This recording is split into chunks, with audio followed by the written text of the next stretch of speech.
નમસ્તે. જલસો પોડકાસ્ટના આ એક ઓર ફ્રેશ એપિસોડમાં આપનું સ્વાગત છે.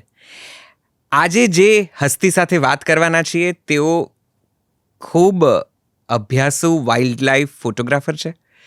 ભારતના ઘણા બધા ટાઈગર રિઝર્વ્સ, નેશનલ રિઝર્વ્સમાં તેઓ ફોટોગ્રાફી કરી ચૂક્યા છે. વાઘ અને અન્ય વન્યજીવોના અદ્ભુત ફોટોગ્રાફ્સ તેમણે કેપ્ચર કર્યા છે. એ મોમેન્ટ્સ અદ્ભુત રીતે તેમણે પકડી છે. મૂળ ગુજરાતના જ, અને એમને એમ થયું કે ગીર તો બાકી રહી ગયું. આખું ભારતને બધા જંગલો ફર્યા પછી તેમણે ગુજરાતના ગીરનો એક વિઝ્યુઅલ ડોક્યુમેન્ટેશન કર્યું છે. કુદરત તેમને એટલી બધી મનોરમ્ય લાગે છે, આકર્ષક લાગે છે કે તેમની હિલિંગ પ્રોસેસ પણ કુદરતમાં છે અને તેમની સાથે વાતો કરવાનું તાદાત્મ્ય પણ જાણે કે તેમણે સાથે લીધું છે. કૌશિક ઘેલાણી તેમનું નામ છે.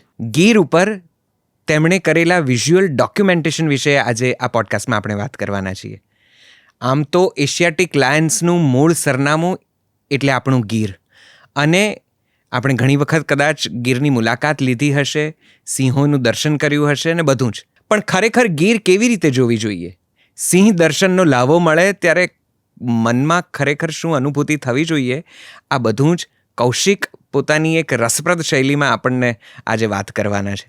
ખૂબ સરસ લખે છે, ખૂબ બધું વાંચે છે અને વન્ય જીવોના, વનરાજીના, કુદરતના, જંગલના તેઓ અદમ્ય ચાહક છે. આજે તેમની સાથેનો આ પોડકાસ્ટ વાઇલ્ડ લાઈફને, આપણા એશિયાટિક લાયન્સને જરા જુદી રીતે જોતા અને સમજતા આપણને શીખવાડશે. ચાલો, બહુ દિલથી, પ્રેમથી, આદરથી સ્વાગત કરીએ કૌશિક ઘેલાણીનું. આપ સૌનું પણ સ્વાગત છે. એશિયાટિક લાયન્સનું મૂળ સરનામું એટલે આપણું ગીર. જ્યાં જ્યાં સિંહ ત્યાં ત્યાં ગીર, અને જ્યાં જ્યાં ગીર ત્યાં ત્યાં સિંહ. જે સારા નરસાથી લઈને બધાને જ પોતાની અંદર સમાવી લે છે, અને સમાવ્યા પછી પોષે છે, અને પોષ્યા પછી પણ એના દરેક જીવો કે સૃષ્ટિના દરેક કણોના ગુણો અવગુણો બધાને ઇગ્નોર કરીને પણ ગીર સંપૂર્ણપણે જીવન બક્ષે છે, પોષણ આપે છે અને સદાય માટે સાચવે છે. એટલે જ કહેવાય છે કે જે માણસ એક વખત ગીરમાં ગરે ત્યારે બહાર ન નીકળે. આ લોકોની વસ્તી ગણતરી કેવી રીતે થતી હોય છે? દરેક સિંહને માણસ જેવી કોઈને કોઈ પેટર્ન હોય છે, એટલે સાઇઝ, એની marking method, behaviour pattern, group કેટલાનું છે, એટલે ટેન્ટેટિવ કહી શકાય કે ટેન્ટિટી આટલો આંકડો હતો. લાસ્ટ વસ્તી ગણતરીમાં 674 નો આંકડો હતો. આ જે સિંહ જે પોતાનો વિસ્તાર છોડીને આ નવા વિસ્તારો તરફ પ્રયાણ કરી રહ્યા છે, એવું કેમ થયું છે? સિંહની પ્રકૃતિ વિચરતા, તો રાજાઓ પોતાનો વિસ્તાર હંમેશા વસ્તાર એટલે વધારે. એશિયાટિક લાયનમાં શું વિશેષતાઓ છે? રૂઆબ, રૂઆબ એનામાં એવો હોય છે, આપણે માનીએ છીએ રાજા છે, પણ સિંહને તો નથી ખબર હું રાજા છું. સિંહને ખુલ્લા જંગલમાં વિહરતો જોવો પોતાની જાતને હિપ્નોટાઇઝ કરવા સમાન છે. આપણા કરતાં પણ વધારે સારી ઇન્ટેલિજન્સી. આપણે એઆઈના સહારે છીએ, એ લોકોને કુદરતી એઆઈ આપેલું છે. એ સમજવાની જે શક્તિ છે એ લોકોમાં, સેન્સ, જે કહીએ કે ભાઈ કુદરતી કઈ ઘટના ઘટવાની હોય તો એ લોકોને ખબર હોય. ગીરમાં જઈએ ત્યારે શું કરવું અને શું ન કરવું? સૌથી પહેલી ભૂલ એ કરે છે કે સિંહને જ સર્વસ્વ માની લે છે, એટલે ગીર જોવાનું ને સાંભળવાનું છું. કેમ કે દર વખતે તમે ગીરને જોઈ શકો એવું શક્ય નથી બનતું. ગુજરાતી લોકોની એક ઇનસિક્યોરિટી હોય છે કે મને જે સ્વાદ જોઈએ ત્યાં નહીં મળે તો, પણ એનાથી તમે ખરેખર ત્યાંની મિજબાની ગુમાવો છો. એટલે ઇન્ફોર્મેશન ને નોલેજ બંને અલગ. નમસ્તે કૌશિક, આપનું ફરી એક વખત સ્વાગત છે જલસોના પોડકાસ્ટમાં. તમે બીજી વખત આવ્યા છો ને એનો અમને એટલો બધો હરખ છે. We welcome you. Thank you for joining us again. Wildlife photographer તરીકે, કે હું એમ કહીશ કે વાઇલ્ડ લાઈફના એક ચાહક તરીકે, તેના ભાવક તરીકે તમે ખૂબ બધા કામ કરો છો. ફોટોગ્રાફી તો કરો જ છો, એ સિવાય પણ વન્ય જીવનને સમજવાની કોશિશ કરો છો, વન્ય જીવોને કે પશુઓને તેમના હેબિટાટમાં સમજવાની, તેમના જીવનને મૂલવવાની કોશિશ કર્યા કરો છો. તમે ખૂબ સુંદર લખો છો અને અદ્ભુત રીતે આ વનરાજીનો આનંદ માણો છો અને અમને જણાવો છો કે ક્યાં શું છે. તમારી એફબીની પોસ્ટ જોઈએ કે તમારી કોઈ બીજી પુસ્તકમાંથી પસાર થઈએ ત્યારે ખબર પડે કે તમે કેટલું બધું આ વિસ્તારોને ખરેખર ગમરોળ્યું છે એવું કહેવાય. આપણો પહેલો પોડકાસ્ટ થયો હતો ત્યારે પણ આપણે ખૂબ બધા નેશનલ રિઝર્વ્સ અને વાઘની અને બીજા અન્ય જીવોની ખૂબ બધી વાતો કરી હતી, તેમની આદતો અને તેમની ઘટનાઓ અને તેમની કહાણીઓ. આજે ફરી વખત તમને બોલાયા છીએ ત્યારે સિંહ વિશે ઘણી બધી વાતો કરવાના છીએ. અને જેવું જેને કહેવાય કે જંગલનો રાજા સિંહ અને તેનું ભારતમાં એકમાત્ર ઠેકાણું એટલે ગીર, એશિયાટિક લાયન જેને કહેવાય છે, એનું એક અલાયદું સ્થાનક, એનું ઠેકાણું, એનું સરનામું એટલે આપણું ગીર.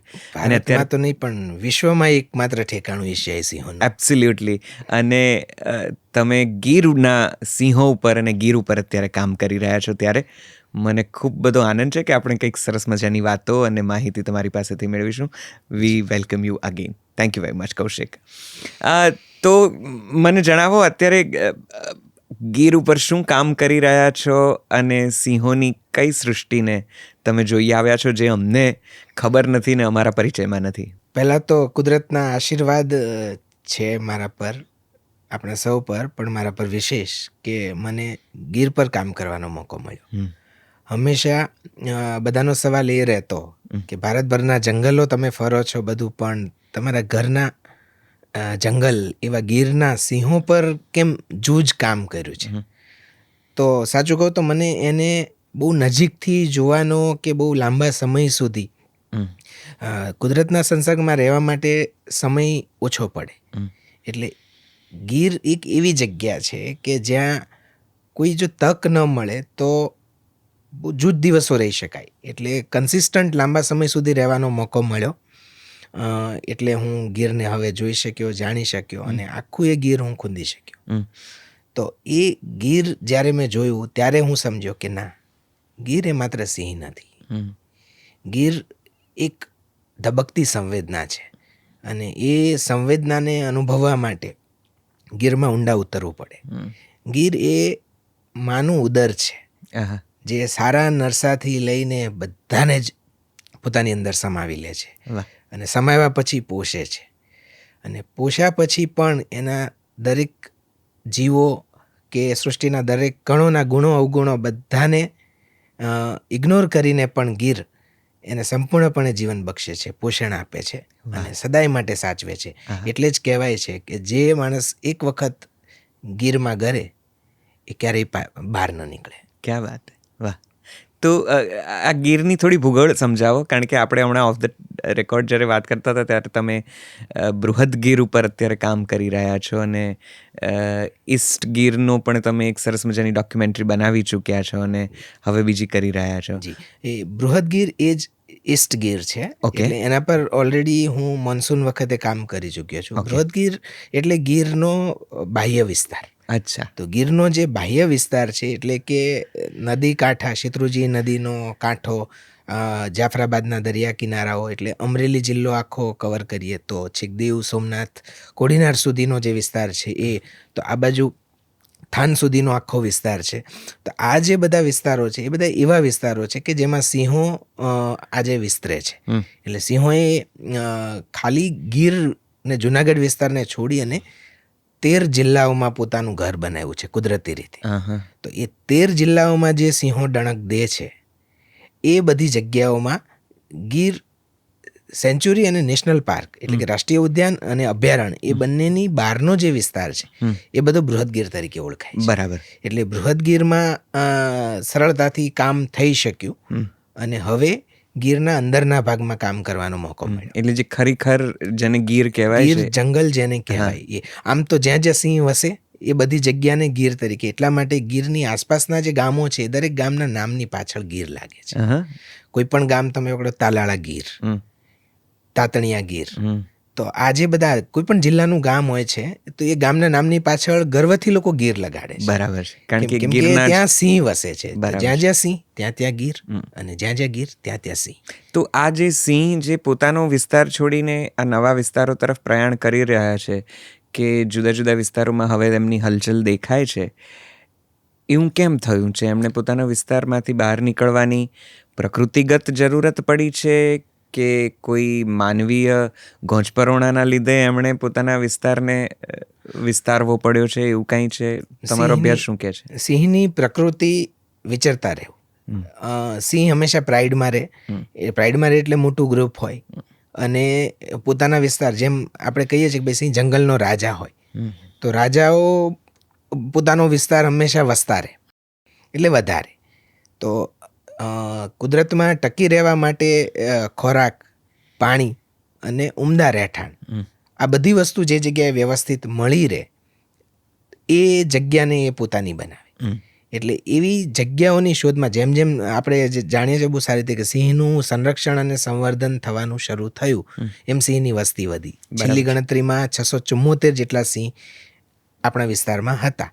ગુજરાતમાં 674 સિંહ હતા અને 674 સિંહમાંથી જેમ જેમ એની વસ્તી વધતી ગઈ એમ એમ વિસ્તાર અને સિંહ, એક તો સિંહ ટેરેટોરિયલ એનિમલ છે એટલે એ પોતાનો વિસ્તાર જાતે બનાવે, એ વિસ્તારનો રાજા ત્યાં રાજ કરે અને એ વિસ્તારને વધારે, બરાબર, કે જેનાથી પોતાનો વંશવેલો થોડો વધારે વિસ્તરી શકે. બરાબર. અને પોતાના જીન્સ, એટલે જે સિંહ પોતાના જીન્સને એટલા લેવલ પર વધારે કે વધારેમાં વધારે વિસ્તારમાં પોતાના સંતાનો ડણક દેતા થાય. વાહ. કે જેનાથી જંગલને વધારે સારી પ્રકૃતિના અને રૂઆબદાર પ્રાણીઓ મળે. વાહ. તો એ સિંહના ગુણમાં જ છે કે પોતાનો વિસ્તાર વધારવો.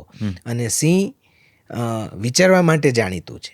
એને ખુલ્લા મેદાનો, ઘાસના મેદાનો, એકલું બહુ ગીચ અને ઘટાદાર જંગલ નહીં, પણ ઘાસના મેદાનો, નદીની કોતરો, આ બધા વિસ્તારો પણ એટલા જ માફક આવે. સૌરાષ્ટ્રનો મોટાભાગનો વિસ્તાર એવો છે કે જેમાં શેત્રુંજી નદીના પટ છે, આ બાજુ શિંગોડા નદી છે, હિરણ નદી છે. તો આ જેટલી પણ નદીઓ છે એ નદીના પટ સિંહો માટે ખૂબ અનુકૂળ છે અને એ બધા પટ વિસ્તારને એ લોકોએ કોરિડોર બનાવ્યા છે. વિસાવદર વિસ્તાર પકડીને ચાલીએ, ધારી પકડીને ચાલીએ તો જુનાગઢ પછીનો વિસ્તાર જે છે કે અમરેલી છે, આ બાજુ ભાવનગર જિલ્લો છે, અમરેલીમાં કોસ્ટલ એરિયા છે, દીવ સોમનાથ વાળો જે વિસ્તાર છે એના દરિયાકાંઠાનો વિસ્તાર છે. તો બધી જ જગ્યાએ આછું પાતળું જંગલ પણ છે જેવું સિંહને જોઈએ. સિંહને જોઈએ કરમદાના ઢુવાઓ કે બાવળના ઢુવાઓ, એવા કે જેની અંદર એ જગ્યા ઉનાળામાં ઠંડી રહે અને શિકાર કરવા માટે પણ યોગ્ય વાતાવરણ મળી રહે. તો આ બધા વાતાવરણની સાથે સાથે એ લોકોને નીલગાય, હરણ એટલે કે ચિત્તલ, સાંભર, તો આ બધા હર્બીવોરસ પણ એમને પૂરતા પ્રમાણમાં મળી રહે. બરાબર છે. એના સિવાય ક્યાંક ક્યાંક આ બધી જગ્યાએ ડોમેસ્ટિક કેટલ્સ પણ એટલા બધા મળી રહે. રાઈટ. તો શિકાર કરવાનું જ્યાં જ્યાં એમને મોકો વધારે સારો મળે એ બધો જ વિસ્તાર એ જાતે વસ્તારે છે. વાહ. એટલે સિંહે પોતાની વસ્તી વધતા પોતાનું ઘર વધાર્યું. બરાબર. અને ઘણી વખત તમે કહો છો એ પ્રમાણે ડોમેસ્ટિક એનિમલ્સ ઉપર સિંહોના હુમલાઓના સમાચાર આવતા રહેતા હોય છે કે એમના વિડીયોઝ હવે દેખાય છે કે ફલાણી જગ્યાએથી ભેંસ ઉપાડી ગયા કે હુમલો કર્યો કે વગેરે. ત્યારે એવું આવે છે કે સિંહો માનવ વસાહતોમાં પગપેસારો કરી રહ્યા છે. આ વાત કેટલી સાચી છે? દ્રષ્ટિકોણની વાત છે. હંમેશા ન્યૂઝપેપર કે મીડિયા દ્રષ્ટિકોણમાં સનસનીખેજ દ્રષ્ટિકોણ જ બનાવતા હોય છે. તો આપણા માણસો માટે પણ બનાવતા હોય છે. તો સિંહોની તો વાત જ સાવ અલગ છે. એ તો સામેથી માથું ઊંચું કરવાનું નથી કે અમારા વિશે આ છાપ્યું. તો હંમેશા સિંહો ગામડામાં કે વસાહતમાં ઘૂસી ગયા એવું નથી હોતું. સિંહો ડોમેસ્ટિક કેટલ તરફ ત્યારે આકર્ષે જ્યારે ડોમેસ્ટિક કેટલ અને એના ગ્રુપ મેક્ઝિમમ જંગલ વિસ્તારની અંદર જાય. આજે ફૂડ સોર્સની કમી બધાને જ છે. તો એવું ઘાસ કુદરતી જમીન પર બધા કન્સ્ટ્રક્શન થવા લાગ્યું એટલે ગૌચરવાળી જે જમીન છે કે જેના પર ગાય ચરવી જોઈએ કે આ કેટલ ચરવા જોઈએ એવી જમીનો પણ ઘટી.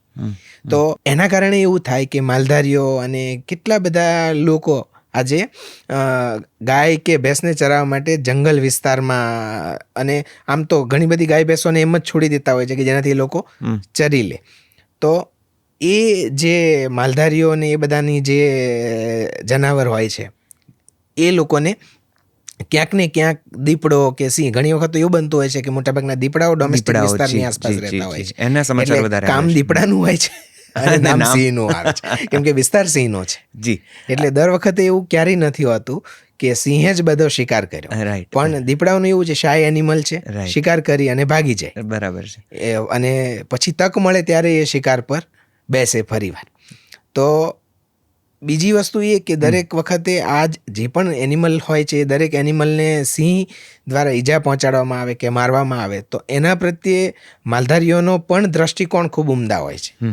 આપણા સાહિત્યની અંદર પણ એનો એટલો જ ઉલ્લેખ છે. જી. અને ઘણી વખત જોયું છે, મેં રૂબરૂ પણ એ વસ્તુ જોઈ છે કે માલધારીઓનો અપ્રોચ પણ સિંહ પ્રત્યે એવો જ હોય છે કે ભાઈ ઠીક છે, એના ભાગનું એ ખાય છે એમ. વાહ. એટલે ગુજરાતની અંદર એ જ વસ્તુના કારણે આજે સિંહની સામે કોઈ ખતરો નથી. બરાબર છે. સિંહને માણસથી કોઈ ડર નથી. જી. અને એટલે જ સિંહ એક રીતે જોવા જઈએ તો માનવ વસાહતની આસપાસ સિંહ આવતા ડર કે સંકોચ એટલે નથી અનુભવતો કે આપણે પણ એવું જ વાતાવરણ સિંહને પૂરું પાડ્યું છે. વાહ. તો એશિયાટિક લાયનમાં શું વિશેષતાઓ છે જે એને નોખા બનાવે છે, એને અલાયદા બનાવે છે? ફોટોગ્રાફરની નજરે, વાઇલ્ડ લાઈફ નેચર લવરની નજરે અને એક માણસની દ્રષ્ટિએ તમે શું જોયું? રૂઆબ. રૂઆબ એનામાં એવો હોય છે. અને એ રૂઆબ સિવાય જે રાજાપણાની જે વાત છે, આપણે જેને આપણે માનીએ છીએ રાજા છે, પણ સિંહને તો નથી ખબર હું રાજા છું, છતાં કુદરતી રીતે તમને એને જુઓ એટલે તમારા રૂવાટા ઊભા થઈ જાય અને તમને રાજા જ લાગે, કેમ કે જન્મે ત્યારથી એ ગુણો એ કેળવે છે રાજાના હોવાપણાનો. તો એ અને શાલીનતા, એટલે કે એનામાં બધી જ તાકાત હોવા છતાં એ એટલી મર્યાદા રાખશે કે તમે સામે મળો તો તમને એ પહેલો રસ્તો આપશે.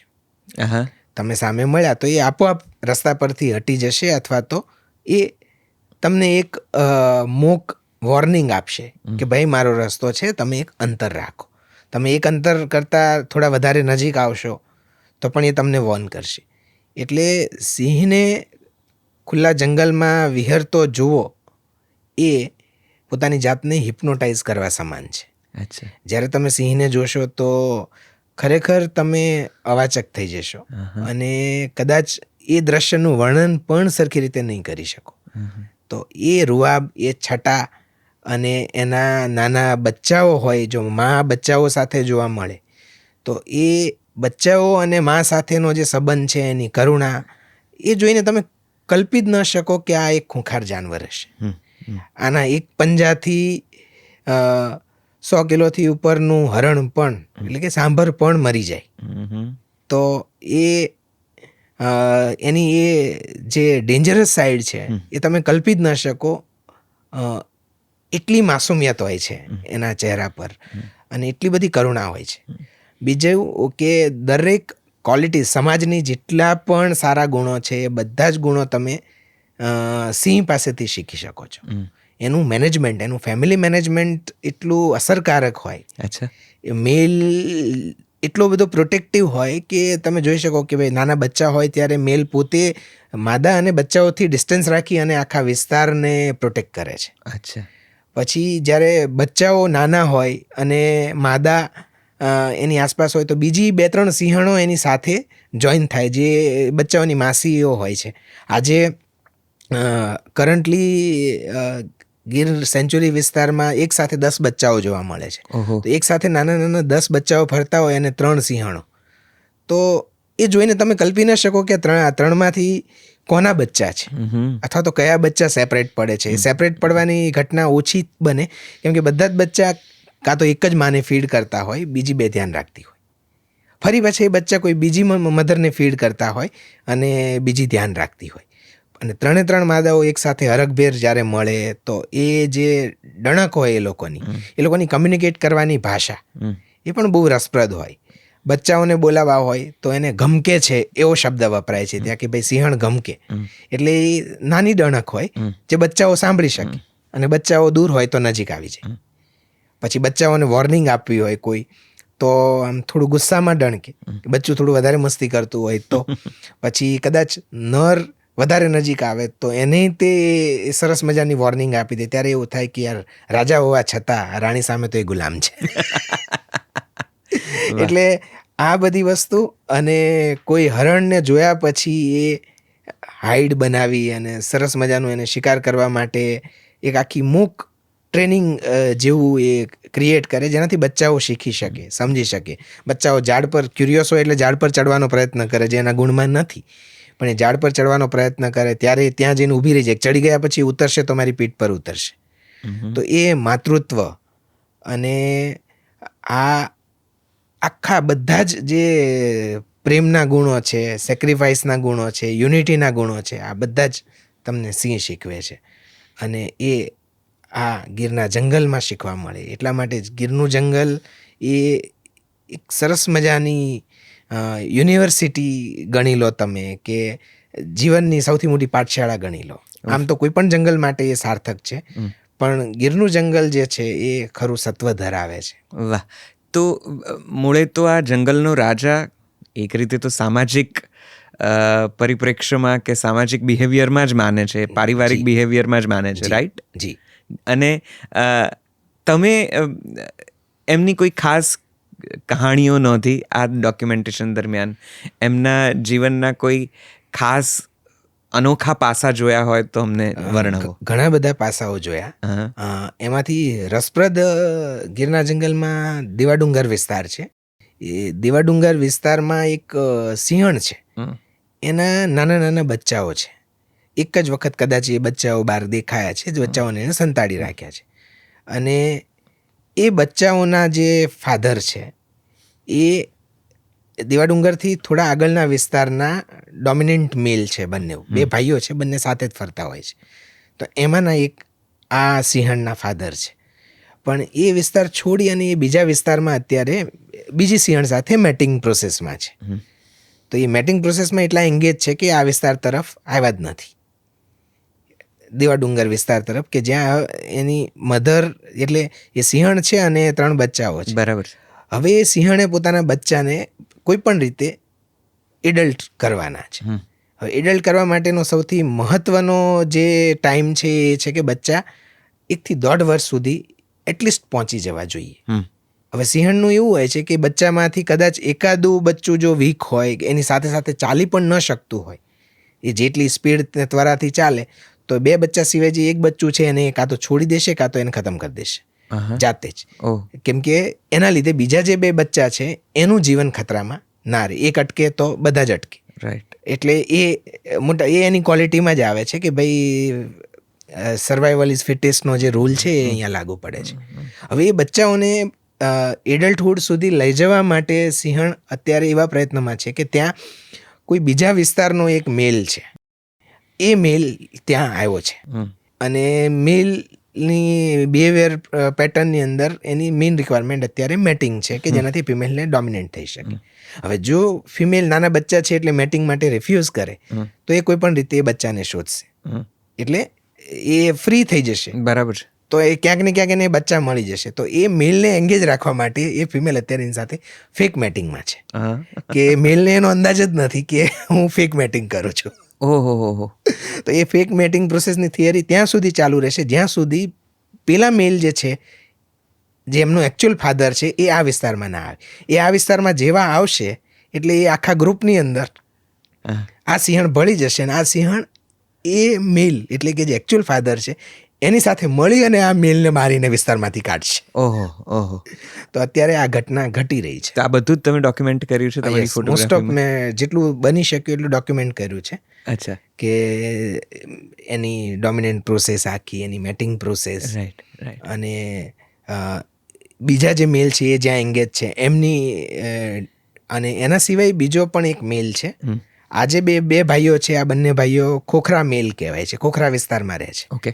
પછી એની સામેની સાઈડ, સામેનો જે વિસ્તાર છે કમલેશ્વર વાળો વિસ્તાર, ત્યાં બીજા 2 મેલ છે, જય ને વીરુ. એ બંને પણ અત્યારે મેટિંગ પ્રોસેસમાં છે. શું નામ છે? જય વીરુ. બહુ રસપ્રદ. એટલે આમ તો સિંહોને નામ નથી અપાતા હોતા, પણ લાડથી ટ્રેકર્સને બધા નામ આપે ને પછી એ નામથી એ લોકો ઓળખાતા હોય. તો એ બંને જે મેલ છે એ અને આ મેલ બંને વચ્ચે એક ડોમિનેન્ટ મેલ થવા પ્રયત્ન કરી રહેલો યંગ મેલ છે. અને એ દેખાવે બહુ ઇન્ટરેસ્ટિંગ છે, બહુ જ રસપ્રદ છે એ મેલ. પણ એ એકલો છે એટલે આ બાજુ જાય તો આ લોકો એને ડરાવે, પેલી બાજુ જાય પેલો ડરાવે, તો એ ઘણી વખત તો અંડરગ્રાઉન્ડ થઈ જાય. ઘણી 3-4 દિવસ સુધી ના દેખાય. એટલે એણે પોતાના વિસ્તાર પર પ્રભુત્વ જમાવવા માટે પેલા બેને ડિફીટ કરવા પડે અથવા તો આ બેને ડિફીટ કરવા પડે. હવે જો બે ના હોત ને એક હોત તો કદાચ ઉંમરના લીધે પેલા લોકોને એ હરાવી દેત, કેમ કે પેલો યંગ છે એટલે એમાં ત્વરા હશે, તાકાત, જોમ, જુસ્સો બધું જ હશે. પણ પેલા લોકોને અનુભવ છે. એટલે જંગલની અંદર પણ રાજ કરવા માટે ગમે તેટલી તાકાત હોય, ગમે તે હોય, પણ એની સાથે કળ પણ હોવી ખૂબ જરૂરી છે. એટલે છેવટે તો વર્ચસ્વ જમાવવા માટેની આ જદ્દોજહદ છે. આ ટેરેટોરિયલ ફાઇટ કે ટેરેટોરિયલ ડોમિનન્સી કહેવાય. અત્યારે તો એવું છે કે એ મેલ, એ જે બીજો મેલ છે એ કોઈ જગ્યાએ હૂકે તો પણ બહુ વિચારીને હૂકે. ટેરેટોરિયલ હૂક કહેવાય એને. એની હૂક સાંભળીને પેલા બે બધું છોડીને એની પાછળ જશે. ઓહો. અને એને કિલોમીટર્સના કિલોમીટર સુધી દૂર મૂકી આવશે. તમે સિંહોની શાલીનતાની વચ્ચે વાત કરી. સરસ શબ્દ તમે વાપર્યો કે બહુ જ શાલીન છે આ પશુ. એના કોઈ અનુભવો થયા તેમની શાલીનતાના? કયા કારણોથી તમે આ સિંહોને શાલીન કહો છો? સિંહોની શાલીનતા, એક તો તમે એમના વિસ્તારમાં તમે ફર્સ્ટ તો તમે જ્યારે એમના વિસ્તારમાં જાઓ છો, એમના ઘરે જાઓ છો, એમને મળો છો પહેલી વાર, તો એમની રૂટીન પ્રોસેસ તો ચાલુ જ હોય છે. કાં તો ટેરેટોરિયલ બિહેવિયર પેટર્ન હોય, કે એમની મેટિંગ પ્રોસેસ હોય, કે પછી નર્સિંગ પ્રોસેસ હોય, બચ્ચાઓને નર્સિંગ કરવાની, કે પછી કોઈ પણ પ્રકારનું એમનું રૂટીન હોય. તમે ગયા, તમને એ જોશે, કદાચ તમને અનવોન્ટેડ ગેસ્ટ તરીકે એ જોશે, ક્યારેય તમને નકારશે નહીં, તમને ઇગ્નોર નહીં કરે. તમને જોઈને એક ઘડીમાં એમની આંખ ઉપરથી નીચે કરી દેશે, ફરી પાછા એ પ્રોસેસમાં એંગેજ થઈ જશે. બરાબર. અને કલાકો સુધી પ્રોસેસ ચાલુ રહેશે. સિંહ સૂતો હશે, એકાદ ડોકું કદાચ ઊંચું કરશે, જોઈ લેશે 10 ગાડી પડી છે, 5 ગાડી પડી છે, લોકો મને જોવે છે, ફોટા પાડે છે, ઓકે, એમનું કામ કરવા દો. તો એ શાલીનતા એમના સ્વભાવમાં તમને ત્યાંથી જ વર્તાય કે તમે એમને સહેજ પણ નુકસાન નથી કર્યું, કે તમે એક અંતર રાખ્યું છે, એમને ખબર પડી ગઈ, ઓકે, આમને કંઈ જ નથી કરવું. હવે એ બધું જ જાણે છે, બધી જ તાકાત છે એમનામાં, બધું જ છે, છતાં પણ એ તમારા સુધી નહીં આવે. અકુપારમાં ધ્રુવ ભટ્ટની અદ્ભુત નવલકથા છે અકુપાર. એમાં સિંહના અનેક ઉમદા પ્રસંગો છે, બહુ લાગણીશીલ પ્રસંગો પણ છે, અને કેટલીય એવી ઘટનાઓ છે કે જે આપણને વધારે માણસાઈ કોનામાં છે એ વિચારવા પર મજબૂર કરે એવું આ જાનવર છે. તમને કોઈ એવા અનુભવો થયા આ ગીરના ડોક્યુમેન્ટેશનમાં, સિંહોના ડોક્યુમેન્ટેશનમાં? ઘણા બધા. ખાસ તો તમે જે શબ્દ વાપર્યો જાનવર, ગીરના લોકો, ટ્રેકર્સ અને ગીરની આસપાસ રહેતા લોકો સિંહને ક્યારે સિંહ કહેતા જ નથી. એ લોકો જનાવર કહે છે પ્રેમથી.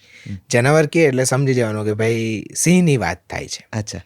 જનાવર અને હગડ, આ બે શબ્દ અમારા માટે બહુ રસપ્રદ છે. હગડ એટલે ગુજરાતીમાં આપણે એને સગડ કહીએ. એ લોકો હંમેશા સ અને હનો મિશ્ર સ્વરનો ઉપયોગ કરી અને હ શબ્દનો ઉપયોગ સામાન્ય બોલચાલમાં કરતા હોય છે. તો એમના હગડ જોઈને એમની હવાર પડે. બરાબર. અને એમની હૂંક સાંભળીને એમની હવાર પડે ને હાંજ પડે. આ એ લોકજીવન જ આખું એની આસપાસ વીંટળાયેલું છે. હવે સિંહ જે છે એ એટલું લાગણીશીલ પ્રાણી છે કે એવા ઘણા બધા પ્રસંગો પણ એવા તમારી સામે થાય, બને, કે તમે જ્યારે એને જુઓ કે તમે એને માણો, તો એ લોકોની ઇન્ટરનલ જીવનની અમુક ઘટનાઓ હોય ને, એ ઘટનાઓને જુઓ ત્યારે તમને એવું લાગે કે ના યાર, આ તો બહુ રસપ્રદ છે. અમુક ડિપાર્ટમેન્ટની ઇન્ટરનલ પ્રોસેસ હોય કે સિંહને કદાચ કંઈક થયું, કોઈ સિંહને કંઈ વાગ્યું. એક સિંહ તાજેતરમાં એવો હતો કે લંગડો ચાલતો હતો, એટલે નાનું બચ્ચું હતું, લંગડું ચાલતું હતું. હવે એ બચ્ચાને ડિપાર્ટમેન્ટ રેસ્ક્યુ કરવાનું હતું, તો આઈ વોઝ વિટનેસિંગ ધેટ ઇવેન્ટ. તો એ બચ્ચું જ્યારે લંગડું ચાલતું હતું એ વખતે જે મેં કીધું એમ કે 3-4 સિંહણો એની સાથે હોય. હવે એક સાથે આખું ગ્રુપ જ હોય, તો હવે એ બચ્ચાને જ પર્ટિક્યુલર પાંજરે પૂરવું હોય તો એ શક્ય ન બને, કારણ કે બધા જ સાથે હોય. પણ એ વસ્તુ નોટ કરવામાં આવી કે ભાઈ એ એની માસીની સાથે જ હોય છે વધારે, તો એની માસીને ટાર્ગેટ કરીને માસીની સાથે એ બચ્ચું પાંજરે પૂરાયું. પાંજરે પૂરાય પછી ડૉક્ટર એને ટ્રીટ કરે. તો એ ડૉક્ટર જ્યારે એને ટ્રીટ કરતા હતા એ સમયે ડિપાર્ટમેન્ટનો આખો સ્ટાફ ત્યાં હાજર હોય, બધા પ્રોટોકોલ મેન્ટેન કરીને ત્યાં હાજર હોય, અને આ બીજા બધા જ બચ્ચાઓ ત્યાંથી ખાલી 10-15 મીટરની ડિસ્ટન્સ પર બધા એક સાથે 10 બચ્ચાઓ, બીજી 3 સિંહણ, એક નર, બધા કાન માંડી અને ખાલી સાંભળી રહ્યા છે અને જોઈ રહ્યા છે કે શું થઈ રહ્યું છે. ઓહો. અને ઊંકી અને એકબીજા સાથે કમ્યુનિકેટ કરે છે. કમ્યુનિકેટ કરી અને મેસેજ એકબીજાને આપે છે. તો એમાં ક્યાંય પણ જેટલી ડણક આપણે સાંભળી છે કે ભાઈ આ ખતરાની ડણક છે, આ ટેરેટોરીની ડણક છે, એમાં હંમેશા ગમક જ રહેતી. એટલે કે સિમ્પલ ડણક કે ભાઈ ચાલો કાંઈ વાંધો નથી, એમ થોડી વારમાં બધું પતી જશે. રાઈટ. એવા દ્રશ્યો જોઈને એવું લાગે કે આ લોકોનો કેટલો મૂક સંબંધ છે, સ્ટાફનો, ડિપાર્ટમેન્ટનો અને ટુરિસ્ટનો. આ બધાના બહુ લાગણીભર્યા સંબંધો છે અને એને સિંહ બહુ જ સારી રીતે સમજે છે. અને જે હવે તમે કલ્પના કરો ખાલી કે 10 બચ્ચાની વચ્ચે અચાનક એક બચ્ચાને પિંજરે પૂરેલું છે, તો પેલા 10 બચ્ચા કેટલી ધમાલ કરી શકે. કરેક્ટ.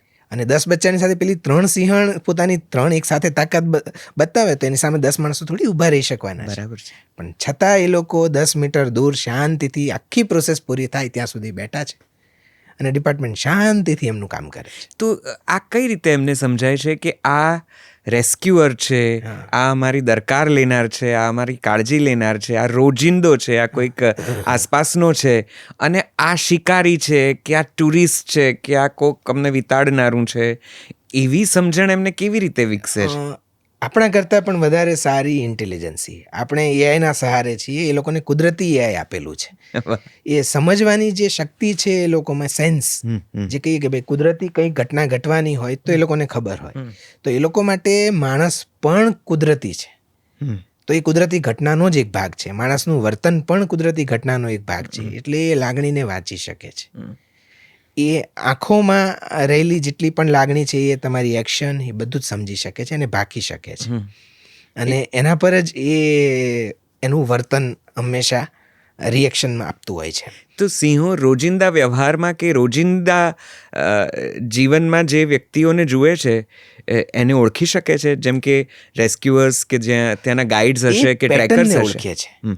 એક સ્ટ્રક્ચરને ઓળખે છે, પેટર્નને ઓળખે છે. કોઈ ચોક્કસ પ્રકારનું સ્ટ્રક્ચર જોવે. ચહેરો તો હજુ એની કોઈ એવું કોઈ તથ્ય સામે આવ્યું નથી, કહી ન શકાય. કદાચ ચહેરાને પણ ઓળખી શકતા હોય એવું બને. બરાબર છે. પણ સ્ટ્રક્ચરને એ બહુ સારી રીતે ઓળખે છે. જેમ કે એમને ટ્રીટ કરવા માટે ડૉક્ટર આવે, એપ્રન પહેરેલા ડૉક્ટર હોય એટલે એ સમજી જાય અને હંમેશા ડૉક્ટર સાથે અગ્રેસિવ બિહેવિયર કરે. ડૉક્ટર સાથે અગ્રેસિવ બિહેવિયર એટલા માટે કરે કે જેમ બાળકને ઇન્જેક્શન આપે તો ઇન્જેક્શનથી બાળક ડરે. તો ઇનિશિયલ ટ્રીટમેન્ટનો જે પાર્ટ છે એ હંમેશા થોડો તો પેઇનફુલ હોય જ. તો એની સાથે થોડું અગ્રેસિવ બિહેવિયર કરે, પણ ડૉક્ટર પણ એમના બિહેવિયરને સમજી અને એની સાથે જો વ્યવસ્થિત રીતે કામ લે છે તો એ પછી બહુ કોઓપરેટિવ હોય છે. તમે જ્યારે ગીરનું આટલું ડોક્યુમેન્ટેશન કરી રહ્યા છો ત્યારે મને એ પણ જણાવો કે એમને પણ તકલીફ પડતી હશે, એમને પણ એમની શારીરિક અવસ્થાઓ હશે, એમને પણ કોઈક બીમારીઓ થતી હશે, કોઈક ઇન્ફેક્શન્સ લાગતા હશે. આપણી ગીરના જંગલના સંરક્ષકો કે સંવર્ધકો કે ડૉક્ટર્સ કે તેમની કાળજી લેનારા કયા કયા પગલાં ઉઠાવે છે, એમની નજીક કેવી રીતે જાય છે, કઈ રીતે એમને સાચવે છે? કારણ કે આ કોઈ સામાન્ય જનાવર તો છે નહીં કે જેની નજીક જતાં તમને બીક ન લાગે. કદાચ કોઈ આ ડોમેસ્ટિક એનિમલ નથી કે જેને કદાચ પશુના દવાખાને લઈ જઈ શકાય. તો એમની સારવાર કઈ રીતે થતી હોય છે? શું પગલાં લેવાતા હોય છે? શું તકેદારીઓ લેવાય? પહેલાં તો લાગણીથી મોટી કોઈ તાકાત નથી. એટલે તમારી અંદર કરેજ જે છે ને એ જેની સાથે તમારું કનેક્શન હોય એનું કરેજ તમારી અંદર આવે. એટલે આપણે ગુજરાતીમાં કહેવાય છે કે ભાઈ સિંહનું કાળજું જોઈએ. તો એ સિંહનું કાળજું સિંહ સાથે રહેવાવાળા લોકોમાં ના આવે તો કોનામાં આવે? વાહ. એટલે સિંહ સાથે જે રોજે જ રહેતા હોય એ આમાં પણ ધ્રુવ ભટ્ટની નવલકથામાં લખ્યું છે કે પ્રકૃતિના સંસર્ગમાં રહેનાર વ્યક્તિમાં પ્રકૃતિ પોતાના મૂળભૂત ગુણો પ્રદાન કરે છે. તો આ પ્રકૃતિ છે જે એમના મૂળભૂત ગુણો એટલે કે કરેજ, એનર્જી, જુસ્સો, આ બધી જ વસ્તુ. એટલે તમારો ડર તો ત્યાં જ ગાયબ થઈ જાય જ્યારથી તમે સિંહ સાથે રહેવાના શરૂ કરો.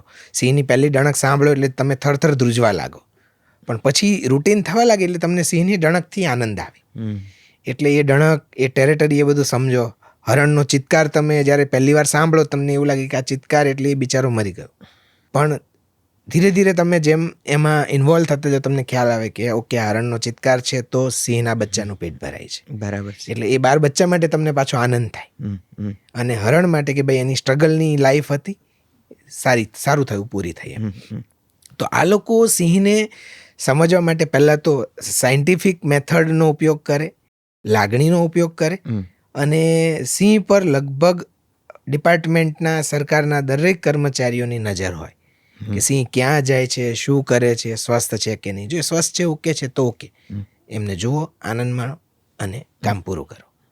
તો એ જે ટ્રેકર્સની બાજ નજર છે, ત્યાં ટ્રેકર્સ રાખેલા છે. તો ટ્રેકર્સનું કામ જ એ છે કે સિંહ અને સિંહના પરિવારની દેખરેખ કરવી, પોતાના પરિવારની જેમ. બરાબર. આગલી મેં ડોક્યુમેન્ટરીની અંદર એક એનો ઉલ્લેખ કર્યો હતો. એ રીતે ટ્રેકર્સ અને ડિપાર્ટમેન્ટની અંદર એક્સપર્ટ ડોક્ટર્સની ટીમ હોય છે, ડિપાર્ટમેન્ટ પાસે ઇક્વિપમેન્ટ્સ હોય છે, અને ડિપાર્ટમેન્ટ પાસે લેટેસ્ટ હોસ્પિટલ છે. આ બધી જ વસ્તુથી સજ્જ હોસ્પિટલ્સ છે આપણી પાસે. તો જે નજીકની હોસ્પિટલ હોય, ઇવન એમ્બ્યુલન્સ પણ છે. બરાબર. એટલે આ લોકોને જ્યારે એવું દેખાય કે આખું ગ્રુપ છે, તો ગ્રુપનું નોર્મલ બિહેવિયર પેટર્ન સિવાયની કોઈ પણ બિહેવિયર નજર આવે. જેમ કે સિંહ, મેં કહ્યું એમ કે ભાઈ ફરવું જે એનું કામ છે, તો ચોક્કસ જગ્યાએ લાંબો સમય એ ન બેસી રહે. જો ખૂબ લાંબો સમય બેસે તો એનો અર્થ એવો કે ભાઈ એના વર્તનમાં કોઈક ફરક છે, સામાન્ય કરતાં કંઈક અલગ છે, તો એને ચેક કરવો જરૂર છે. જે આંતરિક બીમારી, બાહ્ય બીમારી ન હોય પણ આંતરિક લક્ષણો હોય, બરાબર, તો ખ્યાલ આવે કે ભાઈ એને પેટનો પ્રોબ્લેમ છે કે કંઈક છે. એટલે એવું સહેજ પણ લક્ષણ દેખાય તો ટ્રેકર ઇન્ફોર્મ કરે ડિપાર્ટમેન્ટને, ડિપાર્ટમેન્ટ તરત એના પર એક્શન લે. અધિકારીઓની દેખરેખ હેઠળ પ્રોપર એનું કેજિંગ કરવામાં આવે, એને રિંકેજ કહેવાય.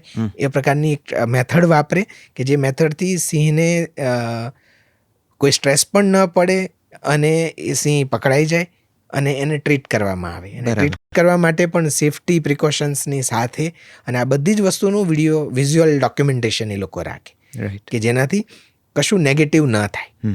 અને એ બધું થયા પછી સિંહને પ્રોપર હોસ્પિટલમાં ધ્યાન રાખી અને ચેક કરવામાં આવે, અને એક ચીપ હોય જે એમના પૂંછડાના ભાગે ઇન્સર્ટ કરવામાં આવે. માઇક્રો ચીપ હોય, એકદમ માન્યુટ ચીપ હોય. એ ચીપની અંદર એમનો કેસ રેકોર્ડ હોય, જે એક પર્ટિક્યુલર બારકોડ સ્કેનરથી જ રીડ થઈ શકે. એટલે એ ચીપ મૂકીને એને રિલીઝ કરવામાં આવે. ફરી પાછી એને કોઈ બીમારી આવે ને જો એ જ સિંહ પકડાય તો એ બારકોડ સ્કેનરથી ખબર પડે કે એની કેસ હિસ્ટ્રી શું છે, લાસ્ટ એને શું થયું હતું ને એને શું ડોસેજ આપ્યા હતા કે એને શું ટ્રીટમેન્ટ આપી હતી. બરાબર. ટ્રીટમેન્ટ આપી અને એને ફરી પાછો એના જ એન્વાયરમેન્ટની અંદર, એના જ જંગલમાં, એ જે જગ્યાએથી પકડાય તેની આસપાસ એને ફરી પાછો રિલીઝ કરવામાં આવે, ફરી પાછો એ ફેમિલીમાં રૂટીન પ્રોસેસમાં થઈ જાય. એટલે ઘણા સિંહો એવા હોય કે એ લોકોને ઇન્ટરનલ એરર્સ ત્યારે આવતી હોય કે એકબીજા સાથે મસ્તી કરતા હોય, તો મસ્તીમાં એકબીજાને ઇન્જરી કરે, મોક ફાઇટમાં ઇન્જરી કરે. બચ્ચાઓ નાના હોય ત્યારે ખૂબ મસ્તી કરતા હોય. આપણે અમુક વિડીયોઝ જ્યારે તમે જુઓ તો તમને ખ્યાલ આવે કે ના, આ વસ્તુ બને છે, બરાબર. પછી ટેરેટોરિયલ બિહેવિયર હોય કે એકબીજાને ટેરેટરી મેળવવા માટે તો બીજો સિંહ મરી જાય ત્યાં સુધી એકબીજા સાથે ફાઇટ કરતા હોય. તો જો કુદરતી રીતે ઇન ફાઇટમાં મરે છે તો કોઈ સવાલ જ નથી, પણ ડેડલી ઇન્જરી થઈ તો it is necessary two treat. Okay. કે જેનાથી એક મહામૂલું પ્રાણી આપણે બચાવી શકીએ. આ લોકોની વસ્તી ગણતરી કેવી રીતે થતી હોય છે? કારણ કે એ પણ બહુ જ અઘરું છે, અને સિંહો જુદા જુદા છે, એક જ સિંહ બે વાર ગણાઈ ના જાય, એ કેવી રીતે ખબર પડે? એની કોઈ ખાસ પદ્ધતિ હોય છે? મેં આપને એક કહ્યું ને, બીટ ગણતરી. આપણે વસ્તી ગણતરી અત્યારે થવાની છે, તો બીટ ગણતરી પદ્ધતિથી જ વસ્તી ગણતરી કરવામાં આવે છે. અને આ વખતે તો આધુનિક technology, AI, high resolution AI cameras, અને એ બધી જ વસ્તુને ઇન્વોલ્વ કરવામાં આવી છે. અચ્છા. વસ્તી ગણતરીમાં આ વખતે 200 જેટલા સ્વયંસેવકો એ પણ ભાગ લીધો છે, જે દર વખતે લે જ છે. દર 5 વર્ષે વસ્તી ગણતરી થતી હોય, પણ સ્વયંસેવકોને સાથે લઈને, એનજીઓ અને સ્વયંસેવકોને સાથે લઈને 10 વર્ષ પછી આ ગણતરી થાય છે. કે લાસ્ટ ટાઈમ કોરોના વખતે ડિપાર્ટમેન્ટે ઇન્ટરનલ વસ્તી ગણતરી કરી હતી.